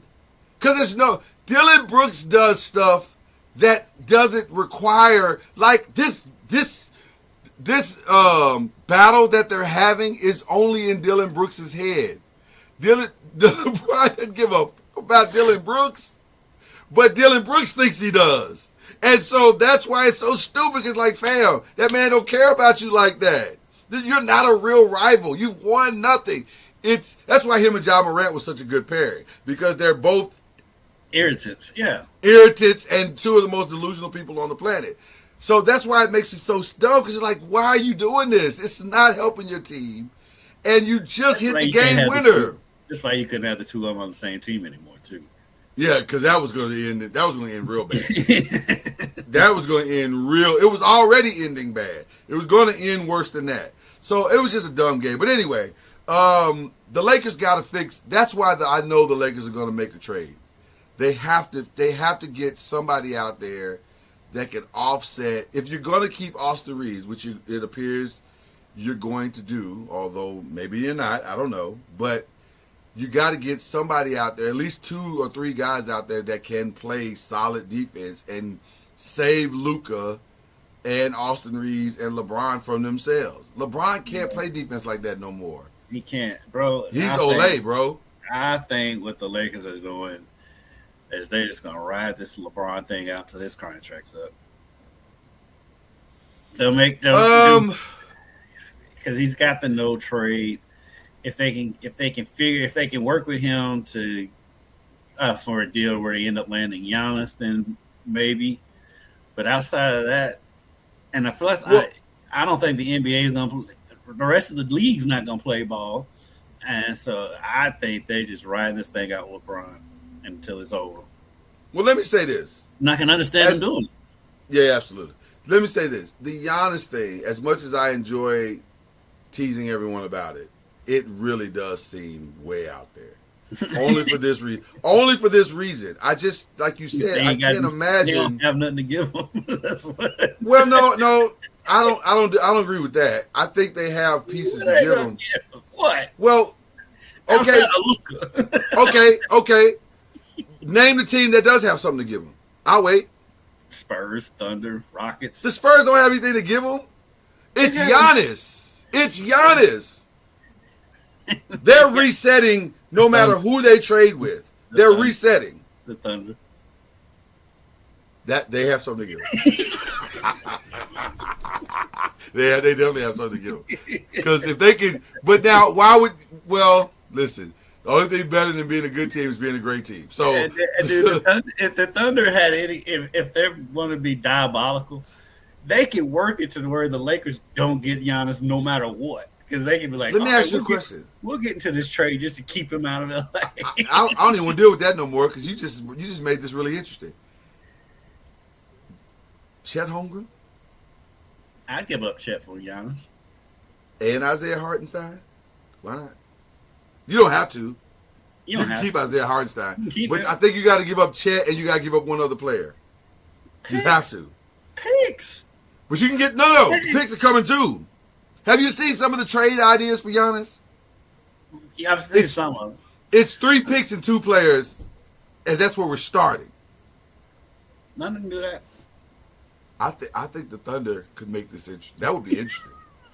Yes, but the other part of it too is what I'm saying. So hold on one second, because let me say this: as a journalist, that'd be dope. Because now the Lakers are really scrambling to figure out what you're gonna do.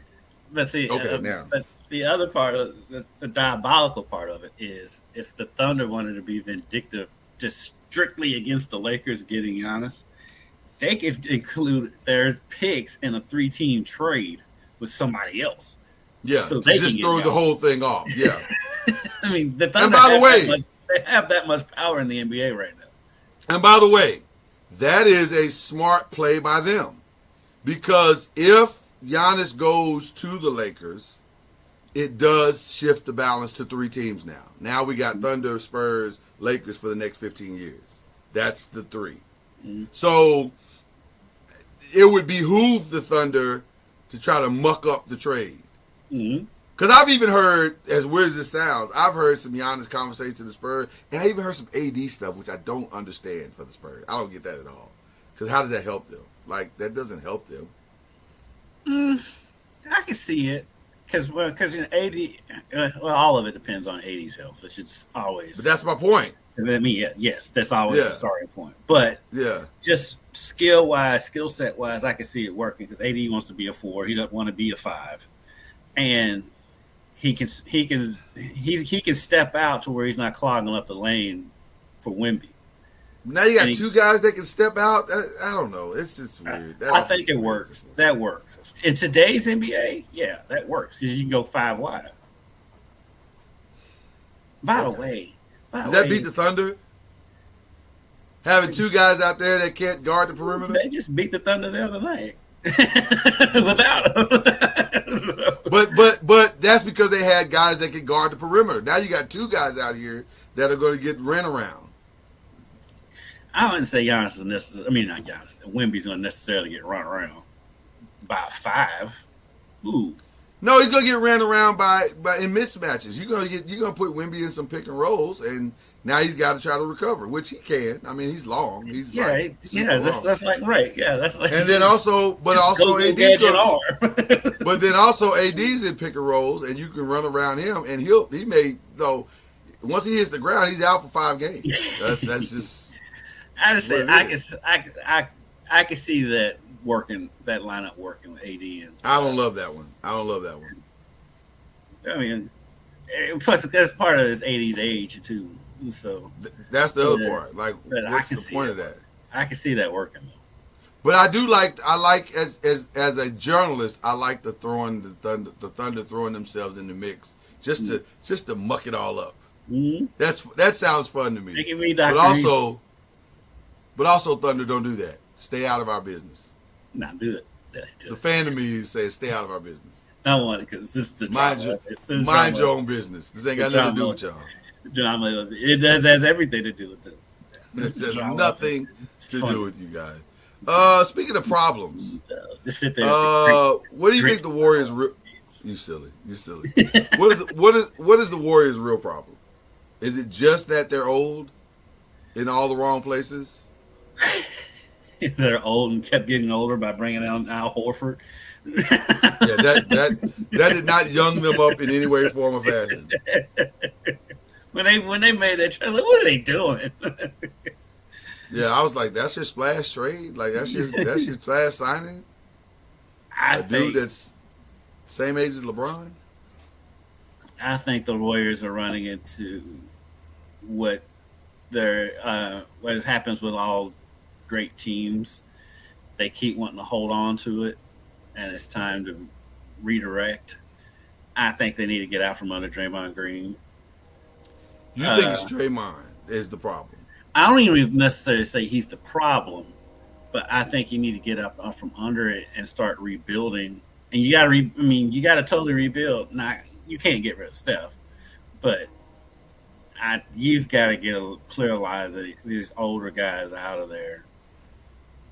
And I don't think Draymond's the issue. I think everything around Draymond and Steph is the issue. Like they don't have any player other, and you could say, well, Jimmy, but Jimmy ain't Clay. He don't shoot like Clay. He doesn't get in Steph's way, so it's okay from that perspective. But if you're going to keep a Jimmy, then you got to get better everywhere else, and it's the everywhere else that's the problem. So Pajimski's all right. I do actually like Pajimski. It's like part of it. Not, a lot of it is Golden State is still built like they're built like they were with their championship years, but they don't have a Clay, like you said. They don't have a Clay to bail them out, and it's still what was their Achilles heel then was the bigs, and it's still that, and they don't have the shooting that they had. But here's the other side that we don't talk about enough with Warriors. They don't have a Clay, but they also don't have an Andre Iguodala, right. And they don't have a Sean Marion. They don't have any, and now they don't have a Kevon Livingston. And they don't have a Kevon Looney that can offset some of the other foolish mistakes that are being made. So those four very massive components are the problem. They thought these guys, Kuminga, Moody, Podziemski, would step into those roles, and they haven't. So they need to be honest. If we're being honest, if they would gut those four and find four, like Herb Jones is the name that's floating out there. If they could get a Herb Jones, just like if we could get a Herb Jones, that makes a massive difference to what you're trying to do. If they could get the kid from Sacramento that's a really good defender, I forget his name. His name escapes me right now, but he's a really, really good 3-and-D guy. And he's more D than 3. But if they could get a true defender, Andrew Wiggins type, that would put them maybe back in some conversations. And they got to get now. That's who needs to make the Giannis trade. Oh, by far. But again, who are they gonna give up? Well, it's got to be Kuminga. It's got to be Kuminga, but also that's who needs to call Sam Presti and say, hey, Sam, old boy, remember how we was together? We was balling and we was all cool and stuff. But if I'm Sam Presti, I'm not dealing with anybody in the Western Conference. Absolutely not. I don't want any of you people calling me. Hang up the phone. You're not. We're going to run this thing for the next 20 years. Until Shea is tired, then we will stop winning. And even then, we might not. You know, there's a scenario, as crazy as this is going to sound, about what I'm about to say is going to sound. There's a scenario that potentially the Thunder could get either Damanasti or Boozer in this year's draft. Yeah, well, we talked about it last week. That's wild. That's why I'm saying. That's why I was saying that they could get Giannis without giving up both Holmgren and Hartenstein. They've got those picks. Well, it depends. It depends on the arrogance of the Bucks. The Bucks are going to want to stay competitive. Also, by the way, they're not competitive now. No, I agree. But I'm saying in their mind. So you gotta think. So you're thinking logically. You gotta stop thinking logically. These people are not logical. They think delusionally. They're 11-16 and outside of the play-in. But if you listen to Doc Rivers, we're just a couple of plays away from the playoffs. Well, what else is he gonna say? Exactly. So I've even seen Miles Turner's name thrown in some trade rumors. He's gonna get traded. That's happening. That's happening. That made no sense on either side when they traded him in the first place. Well, the only thing that made sense about it was the money. Like Miles got his money and he's happy, so there it is.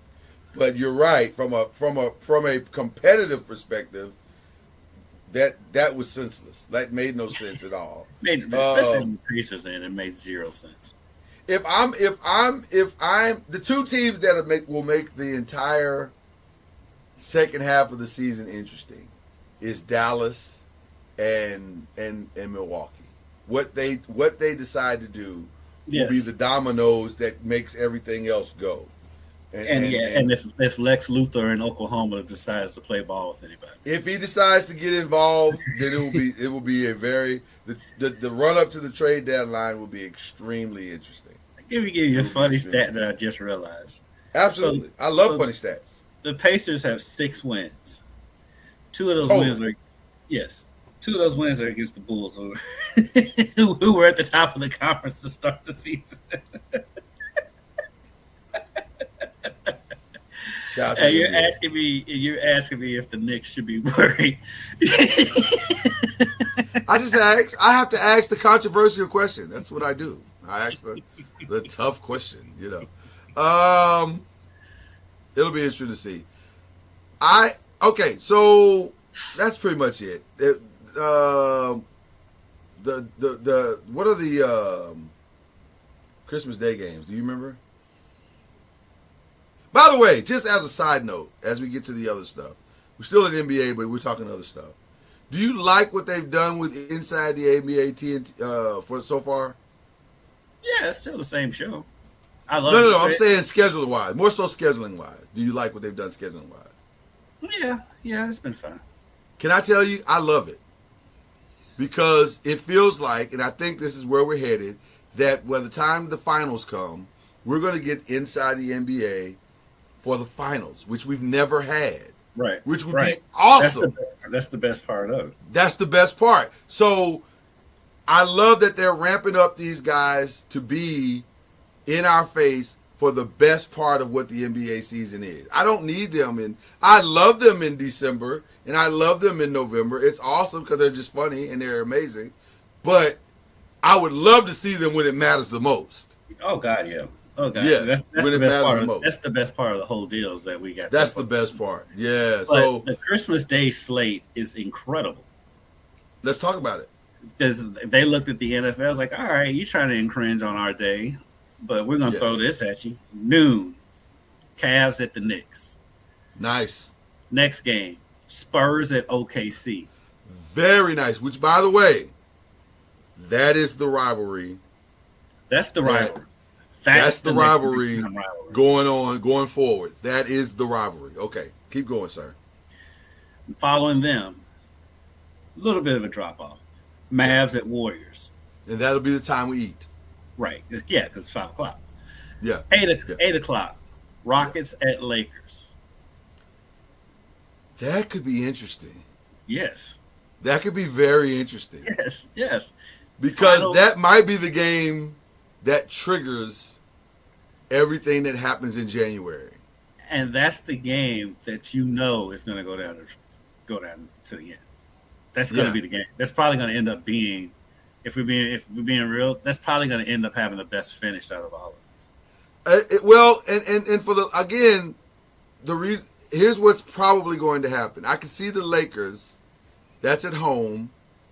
I could see them somehow losing this game in a weird way at the end. But it's the game that triggers everything else the Lakers do for the season. Because then they got to look in the mirror and say, we're missing something, which they already know they're missing something. But they're going to say, we got to pull the trigger. So now you get on the phone and you make these calls that you got to make to finish this thing out. So Laker fans, just sit tight. It's going to happen. Okay. Brother, I love you. I love you. It's going to happen. I told you what the Lakers are doing. You just don't want to accept it. And then the final game, they're just riding out this LeBron thing. Laker fans, listen to me. They're just riding out LeBron. All right. You know what? Mm-hmm. Only reason why they're not in our conversation earlier is because they have won. But them Laker fans, they fit in that delusional thing too. And then the final game of Christmas night is Minnesota at Denver. I like that one too. Hold on. You just threw something out at me. The only reason why you can't fall totally into that is because they have won so much. But I'm going to tell you why we fit, but not for the reason you think. I'm gonna get, and you know what? I'm gonna give you a counter to my own argument after you get done. Okay, you're not wrong, but not right in the sense of it's not that they think they're going to win, it's that they think they can buy the win all the time. That's the reason. Yes. That's the reason. Yes. And listen, this is me as a full-on Laker fan. By the way, and I think I've been public about this a lot. I hate that. I really hate that. I hate that we feel like we can buy the win all the time. Like, it's kind of fun in the sense of it makes for interesting seasons, but also... And it's the way the team has been built for 50 years.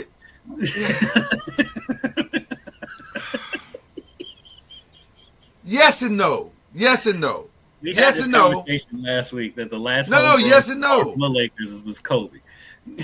And he's the only one since Magic and James.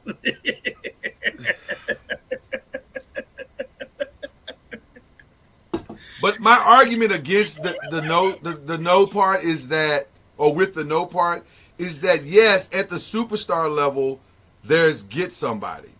But the problem is that we all know that's not how you win a championship. It's the Lakers the same. The Lakers have had the same problem as my entire fandom. They have a superstar, and then there's nothing to put with that superstar. So now you got to go either draft that guy, or you got to go buy that guy. It's the same thing over, and you would think that you would learn from the ignorance of your craziness, but they never do it. They never do it. They've always been able to buy. We've been called out in the podcast. Well, by who? Who called us out? Pay attention to us. Who's calling us out? Like, I don't want. Let me just be very clear. All that stuff that's going on with Ryan Clark and all those guys, they can have all of that. Yeah, I'm not sitting I have arguing with zero interest to now, unless the games are like they said, spades and stuff like that. We'll whoop their ass in spades. But and dominoes and stuff like that, we will destroy them in that. But as far as like the running and the back, I'm not doing that. I'm not. No, absolutely not. But getting back to our Lakers conversation and my counter to my argument, is I do feel like amongst a lot of the Laker fans that I talk to, that they've kind of reserved to like, we ain't gonna win anymore with LeBron here. Oh, I think you are correct in that, sir. I feel, which is why I think they're going to do something. I think, well, it's going to be interesting. And that's why I say they're going to ride it out. Because what are they going to do? Because the only pieces they have that's tradables. Well, that's you're going to get a big splash. Well, like I've been saying all along, the X factors in all of this are the Warriors, the Cavs, and the Bucks. I mean, not the Cavs. Sorry, the Mavs and the Bucks. And I think those teams. I think the Mavs understand. This is crazy to keep going this way. It's crazy. And if you watch what Cooper Flagg has been doing, it's even crazier to keep hindering this dude's growth with the delusion of you're going to make the playoffs and they're going to have some kind of magical run when Kyrie gets back. They're not.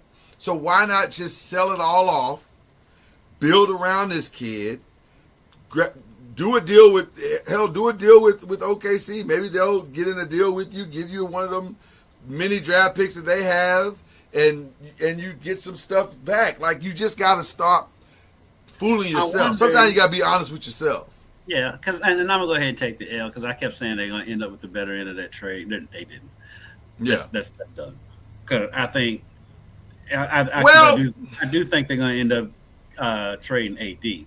I don't think they're gonna keep AD or Clay.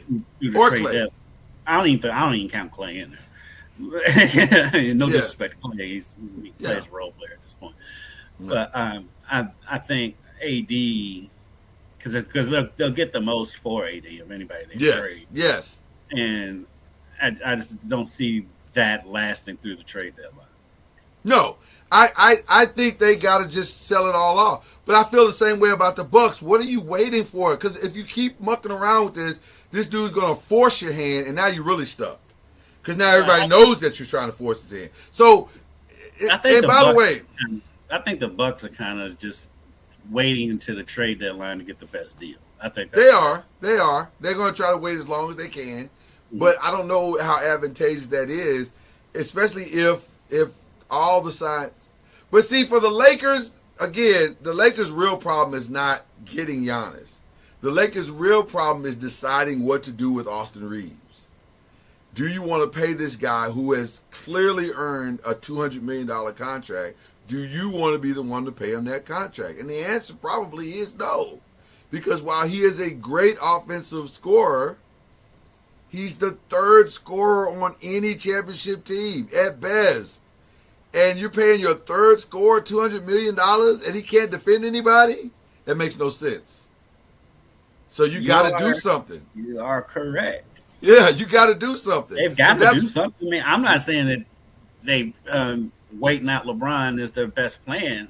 Is their plan for it? But I think it might be because nobody's going to play ball, and so I think you hold on to Austin Reeves through the season at least because he is a fan favorite. He is your second best player, but I mean, and you basically said it, you're not winning a championship with Austin Reeves as your second best player, and so I think the conundrum is, do you keep this guy that's homegrown, the fan loves, he's putting up numbers, or do you go ahead and let him go, trade him, get the most you can for him, because he's probably your most valuable asset that you can trade, that you can trade. LeBron's the most valuable asset, but he's got no trade, so you've really basically handcuffed for him, and you're not going to trade Luka, of course.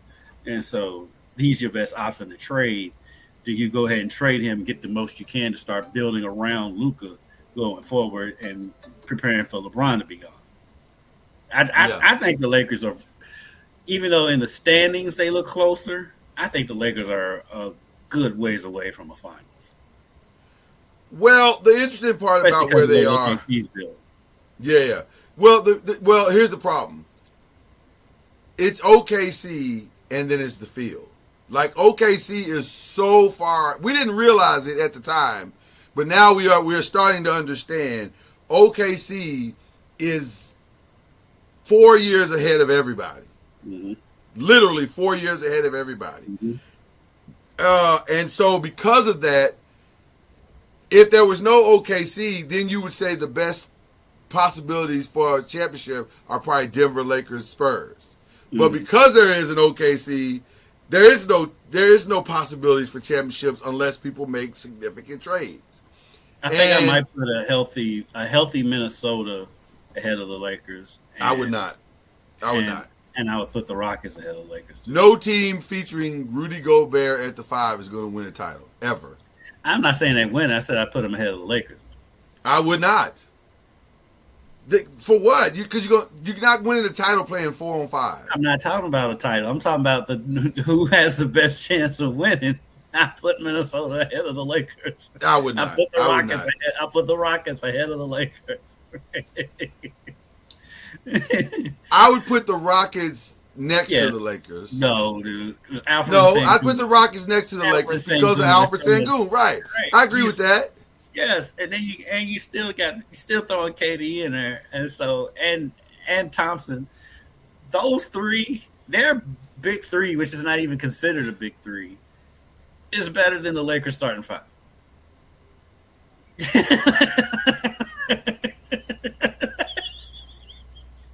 No, I don't agree with that. You lie to I yourself. don't agree with that. I know you well enough when you make this face right here. It's like, that's your damn, he's right again. No. That's and I don't want to admit it. that is not my I don't want to admit it face. That's my hold on. Because you saw the message I saw.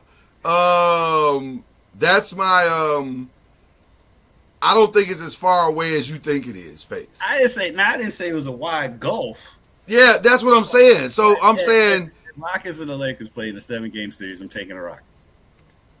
And I don't even think it'll go 7. no, I don't know if that's true. Because they don't have a point guard. And That matters. You gotta have a point guard.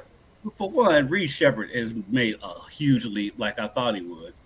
And so the drop off between Austin Reeves and Reed Shepherd is not as big of a gulf as you think it is. But the gulf between Alfred Sengun and everybody on the Lakers front line is big. Well, that's the that actually is the problem. The Lakers gotta fix that part. Which is interesting because They can't. There's nothing they can do that can fix there is that part. something they can do. I'm telling you, this Giannis thing is more real than you think it is. Well, Even though okay, pie in the sky, yeah, Giannis, but as constructed, and is most likely what's going to happen is like Lakers ain't getting. no, that's Giannis. what you want to happen, sir. As presently constructed. You want the Lakers to not get Giannis. You want them on that wall. You need them on that wall. In the grand scheme of things, I'd love to see Giannis and Giannis And Luka, and Luka together. I would love this. I would love. that'd be to watch it. phenomenal. Oh my God, I would love. That's to watch great TV. It is, but for the sake of me laughing at you, I know. That's what this is all about. Listen, that outweighs me staying up to 10:30 to watch a Laker game. full disclosure, we have been friends for almost 15 years. I get what this is, where we are right now. This is not lost on me where we are. I got it. So, but having said all that, I'm telling you, this is fandom and journal. This is all journalism now. The Lakers have been making, and even the Bucks have been making some very weird moves over the last few weeks, to the point where it feels like, if you look at patterns throughout history, something is, I'm not saying it's going to happen, but I'm saying there's some back channel conversations happening for sure. And they're trying to figure out how to make it work. Now, let me say this. It is more likely, this is the journalist talking, not the Laker fan. It is more likely that he ends up in Miami than he does in LA. Because that makes more sense to the bigger thing. And to your point earlier, I could see Sam Presti throwing in enough stuff and because here's what Sam Presti does not want. Giannis in the Western Conference. Right. And if he can help Miami facilitate a deal to get him to stay in the Eastern Conference, that's a win. That's a win. So I can see him going more so to Miami. To me, the Lakers' only competition to him getting to LA is Miami. Ironically. I think my only question, and it's not has nothing to do with you, Miami, or the Lakers or anything, is the fact that Milwaukee has stated they want another star to come in, and I don't know who has a star big enough for what they want in the trade. But you know what I mean? That's my point of the whole thing. Was Miami going to give up Bam? Maybe. No. Then what's the point? Then what's the point? Right. I guess Hero does make a little bit of sense because he is from Wisconsin, and so it makes a little bit of sense. But let me say this: there is no clean 1-to-1 Giannis deal. No, it does not exist. And that's including Clay, that's including Steph, that's including Karl Anthony Towns, that's including whoever you want to include. There's no clean, Giannis is the equivalent of Luka. There's no clean Luka deal. So there's no clean Giannis deal. So it requires and by the way, there's no fool like the Mavs out there left. There's nobody else. Don't say that. I'm just being honest. You're right, because Nico is a fine human being. God bless him. No, I'm not even saying that. I appreciate him so much. What I mean by fool, with all due respect, I didn't mean to be disrespectful. You're right. But what I'm saying is there's nobody that's going to trade spare parts or second tier or third tier players for you. I just don't believe that. Listen, you didn't believe it before the Luka trade. There's always a bad trade out there. Listen, from your mouth to God's ears. If the Bucks will do a straight up Giannis for Austin Reeves deal, by all means, we'll take it. But I don't think that's realistic. I think it's a 3-team deal at best. You know a goofy trade I can see? What's that? Giannis to Philly for Embiid. I can absolutely see that. That's a dumb trade. I can absolutely see that. As crazy as that sounds, I can absolutely see that. Matter of fact, I'll make it even goofier. Giannis and his brothers. Well, his brothers are included regardless. Right, regardless. For Embiid and Paul George.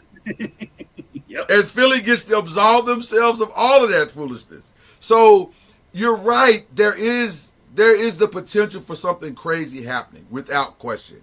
The challenge is I just don't see, realistically, I just don't think it's any deal out there that's not 3 to 5 teams. I just don't see it.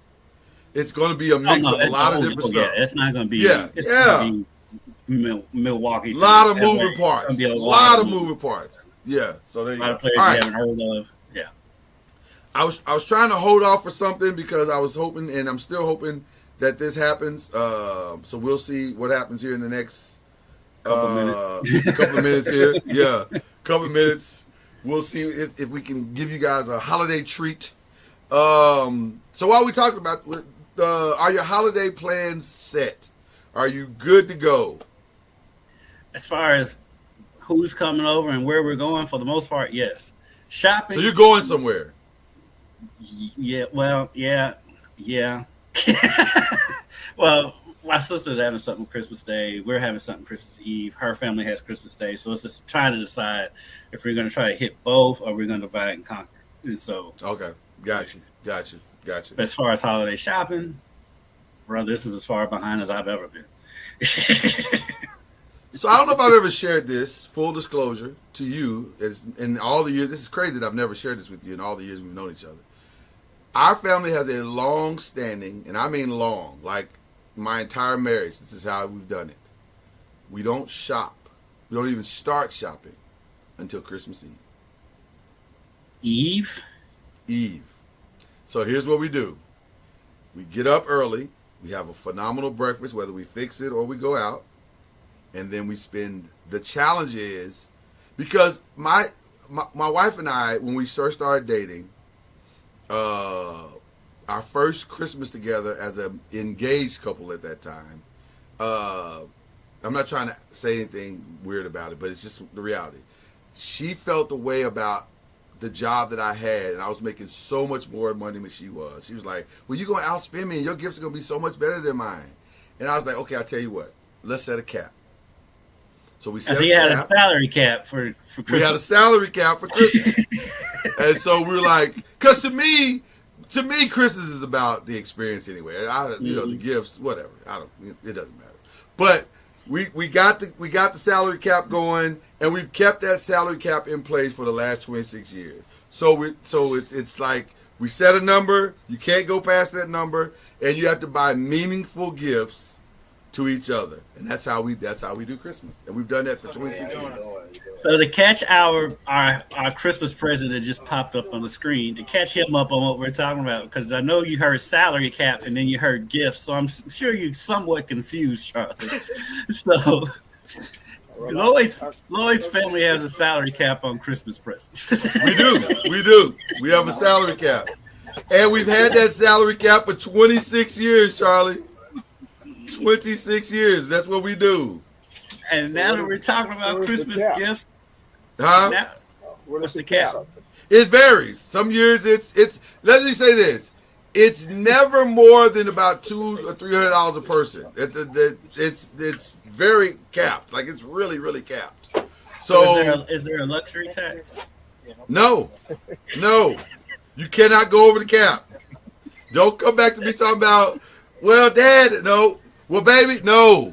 This is the cap. It's a hard cap, but it's fun because it makes it interesting on Christmas Eve because you got to scramble and figure it all out, and it's really fun.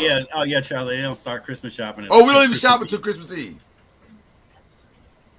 Oh, so you get leftovers. Well, but you know what's interesting? Cap is gonna be hard. But you know what's interesting? People think that. I hear that every year. Oh, so you're just getting what's left. No, you're not. That's the lie that they try to sell you. The same stuff that's there on Black Friday is there on Christmas Eve. It's the same exact stuff. So, and I know this because I've done it for 26 years. I haven't had to run out and get any gift that I wanted to get my wife on Christmas Eve.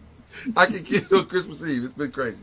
Now, to be fair, I've run over the cap a couple of times for my wife because it's my wife. It's my boo thing. I gotta get, happy wife, happy life. You know that. I will say this though. In order to get that hoodie that Charlie has on, you won't get it before Christmas.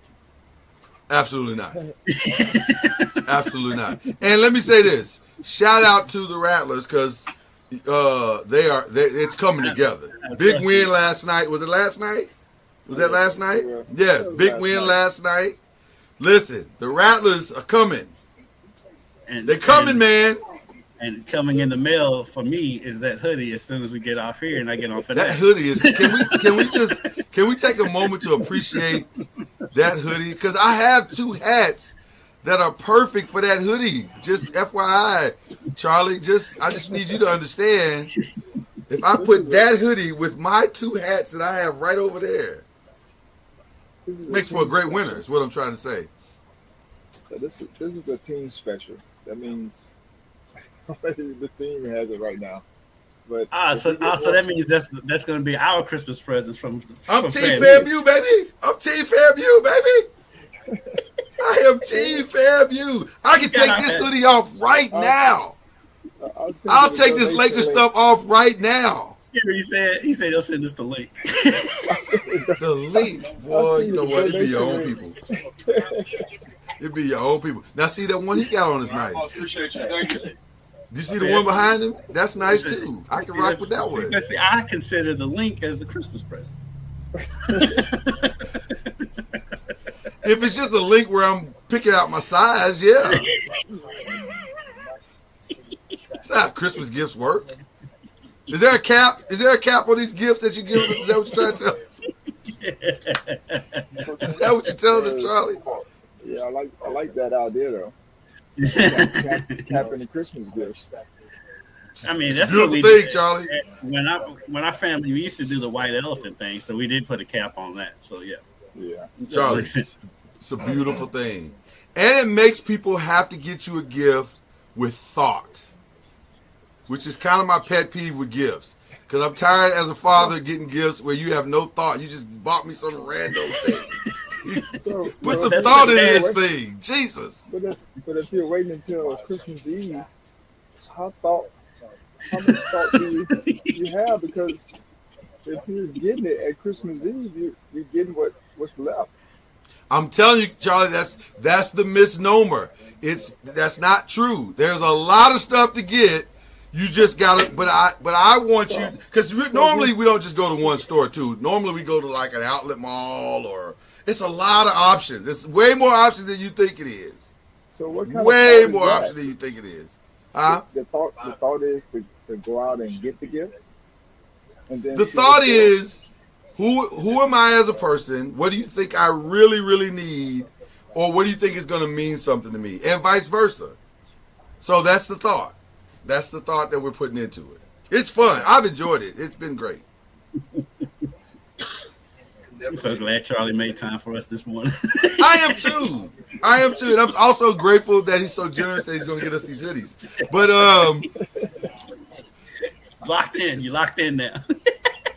See what I did there? See what I did there? Yeah, I It's see. visual evidence of what we've been talking about. Even though Charlie hasn't said one word. He hasn't said a thing. He's not verified any of this. He's not verified anything. Charlie, I got to ask you, are you happy about your Knicks? Your Knicks won the NBA Cup. The group chat must have went crazy. You and Al. Yeah. It was Is it a two-man group chat? well, all my Knicks people. I'll just That's what I'm happy saying. for all the Knicks people. Yes. You know, we got a little revenge, or as the guys said, GBG, get back game from when we lost to them in the finals. So I was happy to see the guys. I was just unfortunately I didn't get a chance to befriend any of the guys on the team to try to see how they could help us with one of them donations, one of them shares from that winning team. This took a turn. You think it's spent already? Well, they were in Vegas, so it Yeah. could be gold. You're right, Charlie. It could be gold. It could be gold. You all right? Yes, I'm good. You okay? Yes. But you know they had already. I mean, you had already had whatever you're going to spend it on. They had already had that. That wasn't. You know, they would already talked about that. People was asking, That's "What are probably you going to true. spend your $500,000 on that you're going to win?" Yeah. There's gonna be a lot of new Lambos walking on, driving around New Yeah. York. I hope not. Yeah, you gotta be quicker than that, Charlie. That's- Going forward, you gotta be quicker than that. That's wasted money. You gotta staff that. You gotta staff that call out. That's the problem. You were trying to make that call yourself, and you gotta staff that out in an email or FedEx or something to where they understand the link. Send the link. Just send the link and just tell them. And put a picture of an offering plate. Right. Make sure that link gets to their group chat. I know. Like as a tithe. You can do it like a tithe. Do it like a 10% tithe. That's what I said. Offering plate. Yeah. To Kendrick's point, like a tithe. Say, listen, y'all want to stay right with God, just throw the God factor in there. You want to stay right with the Lord, just 10%. send that 10% in. And 10% just from one player is enough to fill. That's pay for a enough lot to of get you stuff. where you need to be, Charlie. Or 100. Makes for a nice off season, is what we're saying. And so in the group text, how many go New York, go texts were there? Well, I sent out a few, but to my New York people. But it was Yeah, good. yeah. I was happy. Uh-oh. I Did wonder you if that start the person. bus? I wonder if that person that fell knocked over the internet on the bus. I feel like they may have clipped the internet or something. Like that was, I was genuinely concerned for that young lady. Like I was like, that's not good. I do want to send a shout out to my boy Michael Brown, who I if you follow me on Facebook, I give him a ton, and he You do? deserves it. He's a Knicks fan and a Steelers fan. So I mean, he's Oh God, he lives a life of torture. yeah, and I give it to him. And so That's just torture for no reason. Charlie's back. So I want to give a shout out to my boy Michael Brown, who is the biggest Knicks fan I know. And so with Charlie on the air, I want to give my boy Mike, a huge Knicks fan, a shout I out. just saw Say he what? called me, Coach. I don't even want to answer it because I don't want to hear his bull crap. Or if you want me to answer, I'll call him back. I was about to call you. That's for you. Yeah, that's for my wife. Call this. All right. Okay. Now I'm just gonna connect it. Okay, can y'all hear me? Yeah, we hear we you can. and somebody We else. can. And also, What's happening? We hear the guy on Reasonable Doubt. a little bit of disgruntledness there. I get it. Got a problem with the label? He can call Jay-Z. You can call Jay-Z.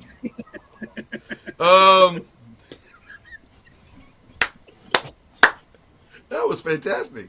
I was not expecting that at all. That escalated quickly. I ain't gonna hold you. He did not have time for his bull crap. He said, "Ain't got time for his." I'm glad he said crap. Because because I didn't know where that was going. I didn't know where I was going either. I was like, what's happening right now? There we go. Huh? There we go. There's Coach Junior. Yeah, I'm talking about the league. Yes. Yeah, but So- I forgot what I was saying. But Where are you guys headed, Coach? we're getting ready to head to Texas. We got Tarleton State and TCU. Safe travel. Tarleton on tomorrow. No problem, Coach. And TCU on Sunday. Okay. So you get to see Hopi on Sunday. Well, I mean, I see her all the time, but yes, She already graduated. Yeah. She graduated. So they'll be attending. They're coming to Texas tomorrow. So will they be wearing Rattlers gear or TCU gear? Probably She's right. got listen. She may. Hope may wear. I can see Hopi wearing TCU just to mess with Charlie. TCU. No. All those checks are cleared. She's got to wear FAMU stuff now. Every single one of those checks cleared. I can see Hopi messing with her daddy. No. When he was making payments, she could wear the TCU because that's on brand. But now Man, those look, checks are cleared. We're fine. We're on the other side of all that. let me tell you about children. Is Hope gonna troll you? Is that what's going to happen? She's gonna troll you through the holidays? That's cold blooded. Oh, no, You be your own people, man. I understand. See, Charlie knows. Charlie said Hopi's gonna troll him. Be your own people, boy. Be your own family. knows. But she may. I don't know. She may come in Rattler gear. Yeah. That'd be different, Hope. Come on now. Don't do that to your daddy. I think it'd be funny. So does Charlie. Is the whole family coming or just Yeah, the Everyone except for Josh. everybody except for Josh? Cool. That'll be a good time. pretty good. I mean, I'm Well, give us a quick update as to where you think you are in the season and what to expect going into the new year, sir. Well, we've won 3 games in a row, which is good. Regardless of who we're playing, people look at who you're playing, decide certain things. But for us, it's about process, developing habits, and not really looking at outcomes, but more so the process. And so it's been, we haven't played. All of our losses have been quality losses, which is, always good, especially where we are. All of them have been from mostly Division I schools, from Power 4, American, Conference USA, but we were learning about ourselves as well throughout that whole journey. And where we are today, it's not where we were, which is where we want to be. And so that's been the biggest improvement is we're understanding the system. We're able to manipulate the system a little bit now that we understand the foundation of it, to be able to help us, gain advantages and put teams in certain disadvantages. But more importantly, just guys understanding their roles. We're starting to see guys define their roles a little bit better. And all those things are very, very important, at the end of the day. The more time we get together as coaches and players, it's always good when guys start to grasp what they're supposed to do. So that's been the biggest improvement over these 6 months. Sam and he's got to make sure they got one, but just We already got make one. sure you take one. Guys Thank you. I buying appreciate into what we're doing, Appreciate it. what we're looking for them to do, and growing as young men. There's still challenges, but for the most part, it's been one of good improvement. That's awesome. It feels like you're moving in the right direction, sir. And that is exciting, especially for a new coach with a young team that's trying to figure it out. It feels like you're moving in the right direction. So that is it. So now, before we let you go, Charlie, conference play starts when? There's no cup up here. on January 3rd. That's what I thought. So this is the last road trip before the holidays, right? No, we played Georgia Tech. Oh, you played Georgia Tech on the 28th. The 28th. So then January 3rd is our first conference. How many players we got? Conference game. All right, let's roll. And so Hey, let's go. We're excited about getting ready to get into conference. Will you stay in Texas because of the holidays, or will you guys kind of head back? Because that's like you guys will be on the 21st, so then you got a window, or will you go ahead and go back to Florida and then have Christmas and then everybody come back to Georgia Tech? So yes, we're leaving. I mean, everyone's going home after Texas, or going wherever they're going after Texas, and then we'll come back on the 26th.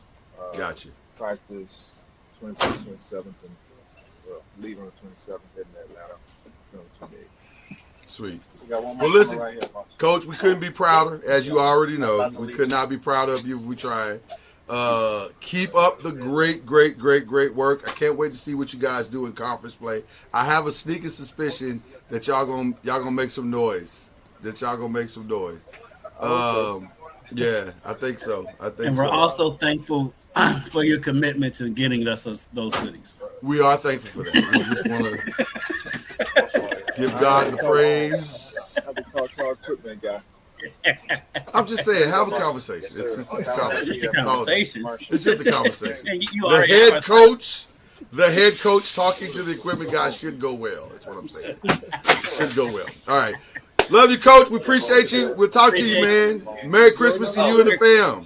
Merry Christmas to the Ward family. All right, appreciate it. Merry Christmas, you guys, as well. All right, brother.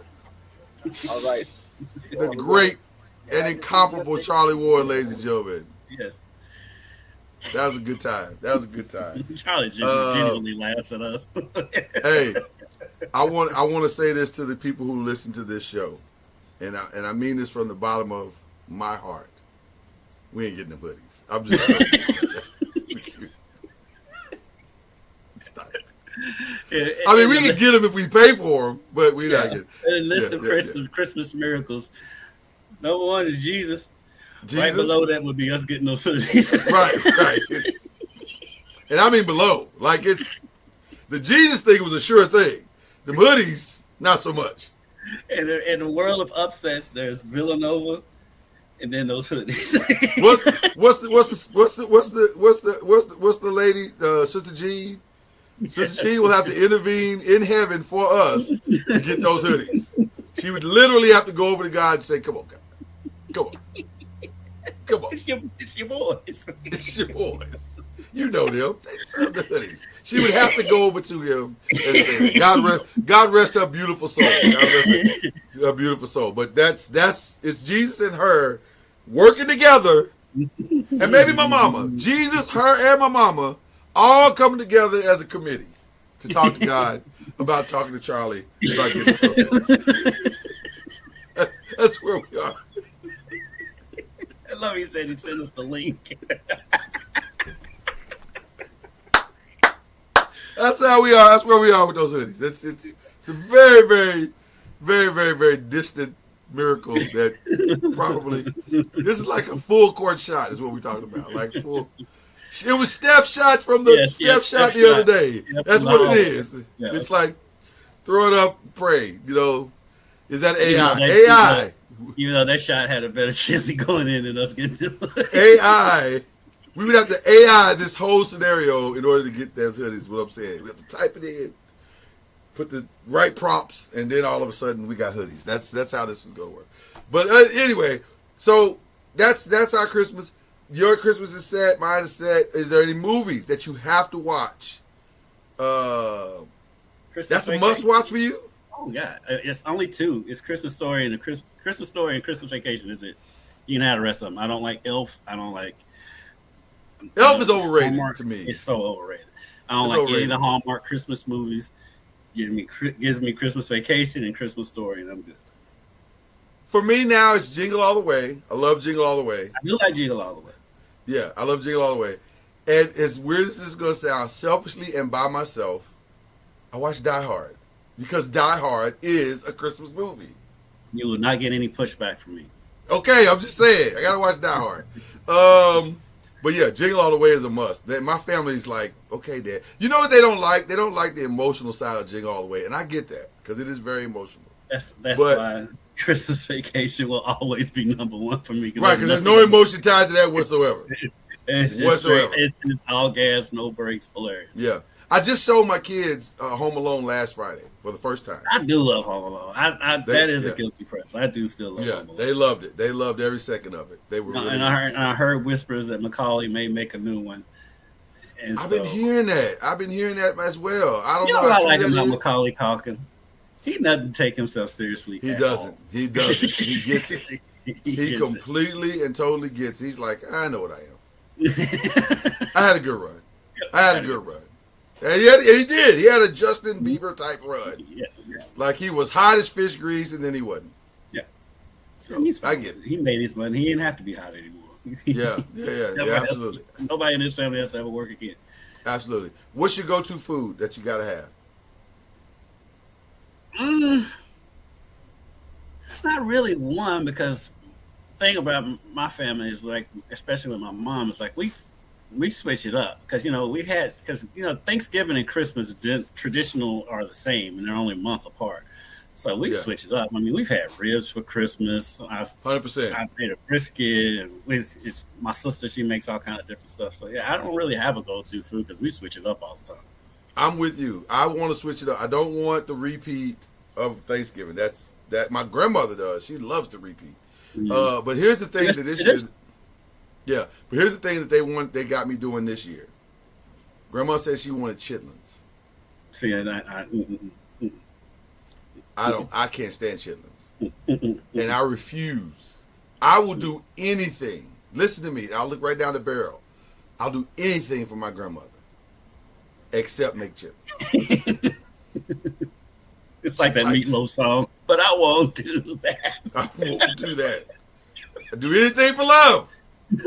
But I will not do that. And she said, baby, you don't want to make it? It's not that hard to make. I said, I don't care how hard it is to make. I don't care if you just got to throw them in water and take them out. Nope. I don't care. I don't care if all you got to do is don't stink so bad you pull the membrane out. I don't care.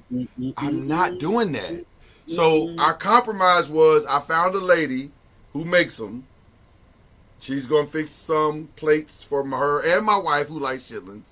They're the only two. And then I said, I'll pay for it. I will pay for them to have their chitlins. Yeah. And I'll bring their chitlins in here. As long as I don't have to fix them in this house, we're fine. I'm still worried about the smell being in your house. Right. I'm still concerned. I'm talking about I'm not even opening the container until the day of. Like, here it is. Eat now. I'm going to go out on a limb and say most of our viewers or whatever probably know that smell. But for those who don't, oh my God. Think death. Think rigor. I don't understand. I have never understood why people eat chitlins. To this day, I do not get it. Now, I loved it when I was a young kid. I loved chitlins when I was a young kid. I loved them. Because what would happen is they would fix the chitlins at my house, and my grandfather, who also hated chitlins, would be like, come on, let's go get a burger. So that's why I love chitlins. That's how I learned to love chitlins. Like, oh, chitlins, we going to get burgers. This is great. This is fantastic. So that's the only reason I love chitlins. And I may have had a similar experience. When we had chitlins, and they knew I wasn't eating that stuff. I'm not eating that. No. I'm not eating that. Absolutely not. So yeah, no, that's it. So that's the go-to because thing. it's the smell at first. It was like, my God. Then when I found out what chitlins are, yeah, no sir, yeah, nope. And let me say this also. I understand. They say, God rest her soul. They say my mom could de-smell them better than most. I don't know what that means because they stank to me regardless. But my wife swears that she could come in the house and not know she was cooking chitlins. And I'm like, I don't know how you knew you didn't know because that smell is undeniable. Yes, it's a smell. Undeniable. When you smell it, you instantly know what's happening. instantly. Okay. We just want to get that out of the way. Yes. Guys, we gave you a little extra today because guess what? We ain't going to be here for a couple of weeks. And we unapologetically we're not, listen, we need breaks just like y'all need breaks. Yeah. So we'll come back and we'll be full throttle basketball for the most part because we'll be in conference play by that point. So we'll be in conference play. We'll have a lot to discuss with you. We'll be talking about a new college football champion, maybe even some NFL playoffs. But what we won't do is be here for the next week. Matter of fact, very clear about that. Matter of fact, let's speed this up so we can get out of here. Oh, we're done. Shout out. We want to give a melancholy shout out and our condolences to Brown University, to Sydney, Australia, and the horrific situation with the Reiner family. That is unbelievable in every sense of the word. For those who don't know, for the kiddies who don't understand how significant Rob Reiner is, there's no Few Good Men, there's no Where Harry Met Sally, there's no Spinal Tap, there's no, All in the Family. It's no majority of the movies in the 90s. There's no, you could argue there's no Seinfeld. You could make more than a solid case that there's no Seinfeld without Rob Reiner. Rob Reiner is one of the GOATs. Yep. And this is not the ending that anybody expected. And I'll just say, if you are someone who is suffering with substance abuse, please, please, please go get help. Go get help while you can. Lean on your family. Trust your family. Trust somebody. Go get the help you need. Don't do things that don't make sense. The worst part of this situation is not just that he killed his parents. It's that once he realizes that he killed his parents, he'll want to die himself. Because how do you live with that? Right? How do you live with that? So once he goes to jail and sobers up, once he goes to jail and sobers up and realizes that he's alone for the rest of his life, how do you live with that? That's it's just, there's no win here. There's no win. So the great Rob Reiner, tough stuff. But that's our melancholy love shout out there. Do you have any other shout outs, Kendrick Haskins? I shouted out my favorite troll, Michael Brown, earlier. You did? Shout out to the UK women's volleyball team. They're playing in the Final Four tonight. Their second ever chance to make the Final Four. The first time they made the Final Four, they won the national championship. So shout out to UK volleyball. Coach Skinner is one of the nicer guys in athletics, a guy you can't help but to root for. I know this is believing the ACC, and some U of L fans going to get mad at me, but shout out to UK volleyball because they have made it to the Final Four with a legitimate chance to win the whole thing again. Yeah. Listen, while you were sleeping and not paying attention, we had one of the best Final 8 volleyball moments in the last 5 years. The behemoth Nebraska, 33-0, arguably one of the best teams they've had since they won the national championship, went down in flames to Texas A&M, and making the way for a Texas team that we all thought, okay, they're probably going to play Texas in the finals, and then Texas lost to Wisconsin, making the way for a unique Final Four in women's volleyball with Pitt, Wisconsin, Kentucky, and the final Texas A&M. Texas A&M. So it's going to be an interesting. If you like women's volleyball, that'll be a good time this weekend. That'll be a very, very good time this weekend. The two semifinal games are tonight, and the final is on Sunday. Yes. I didn't get a chance to, and I won't show it for time purposes, but shout out to DeSoto, Texas, for arguably one of the greatest endings to a semifinal state championship game I've ever seen. That's the one where the kid got the celebration penalty and the other team came back and won? No. This is the one where they had the ball on their own 3 or 4 or 5 yard line. South Lake Carroll, who had been dominant all year long. If you know about South Lake Carroll is basically Trinity in its prime. And they stopped them on the goal line. DeSoto has the lead by like 2-3 points. They stop them on the goal line on a 4th and 1 or 4th and 3. And then to seal the game, all they have to do is run the ball about 3 yards, and the running back scores a 99-yard touchdown. Absolutely insane. In 11 seconds. All this happened in 11 seconds. Craziest 11 seconds I've ever seen. So shout out to DeSoto, Texas. That was amazing. All right, we're out of here. Have a great holiday. We appreciate each and every one of you. Enjoy your holiday. Hug somebody. Tell them you love them. All that good stuff. Is there anything left to do except cue the whistle? I don't think so. Cue the whistle.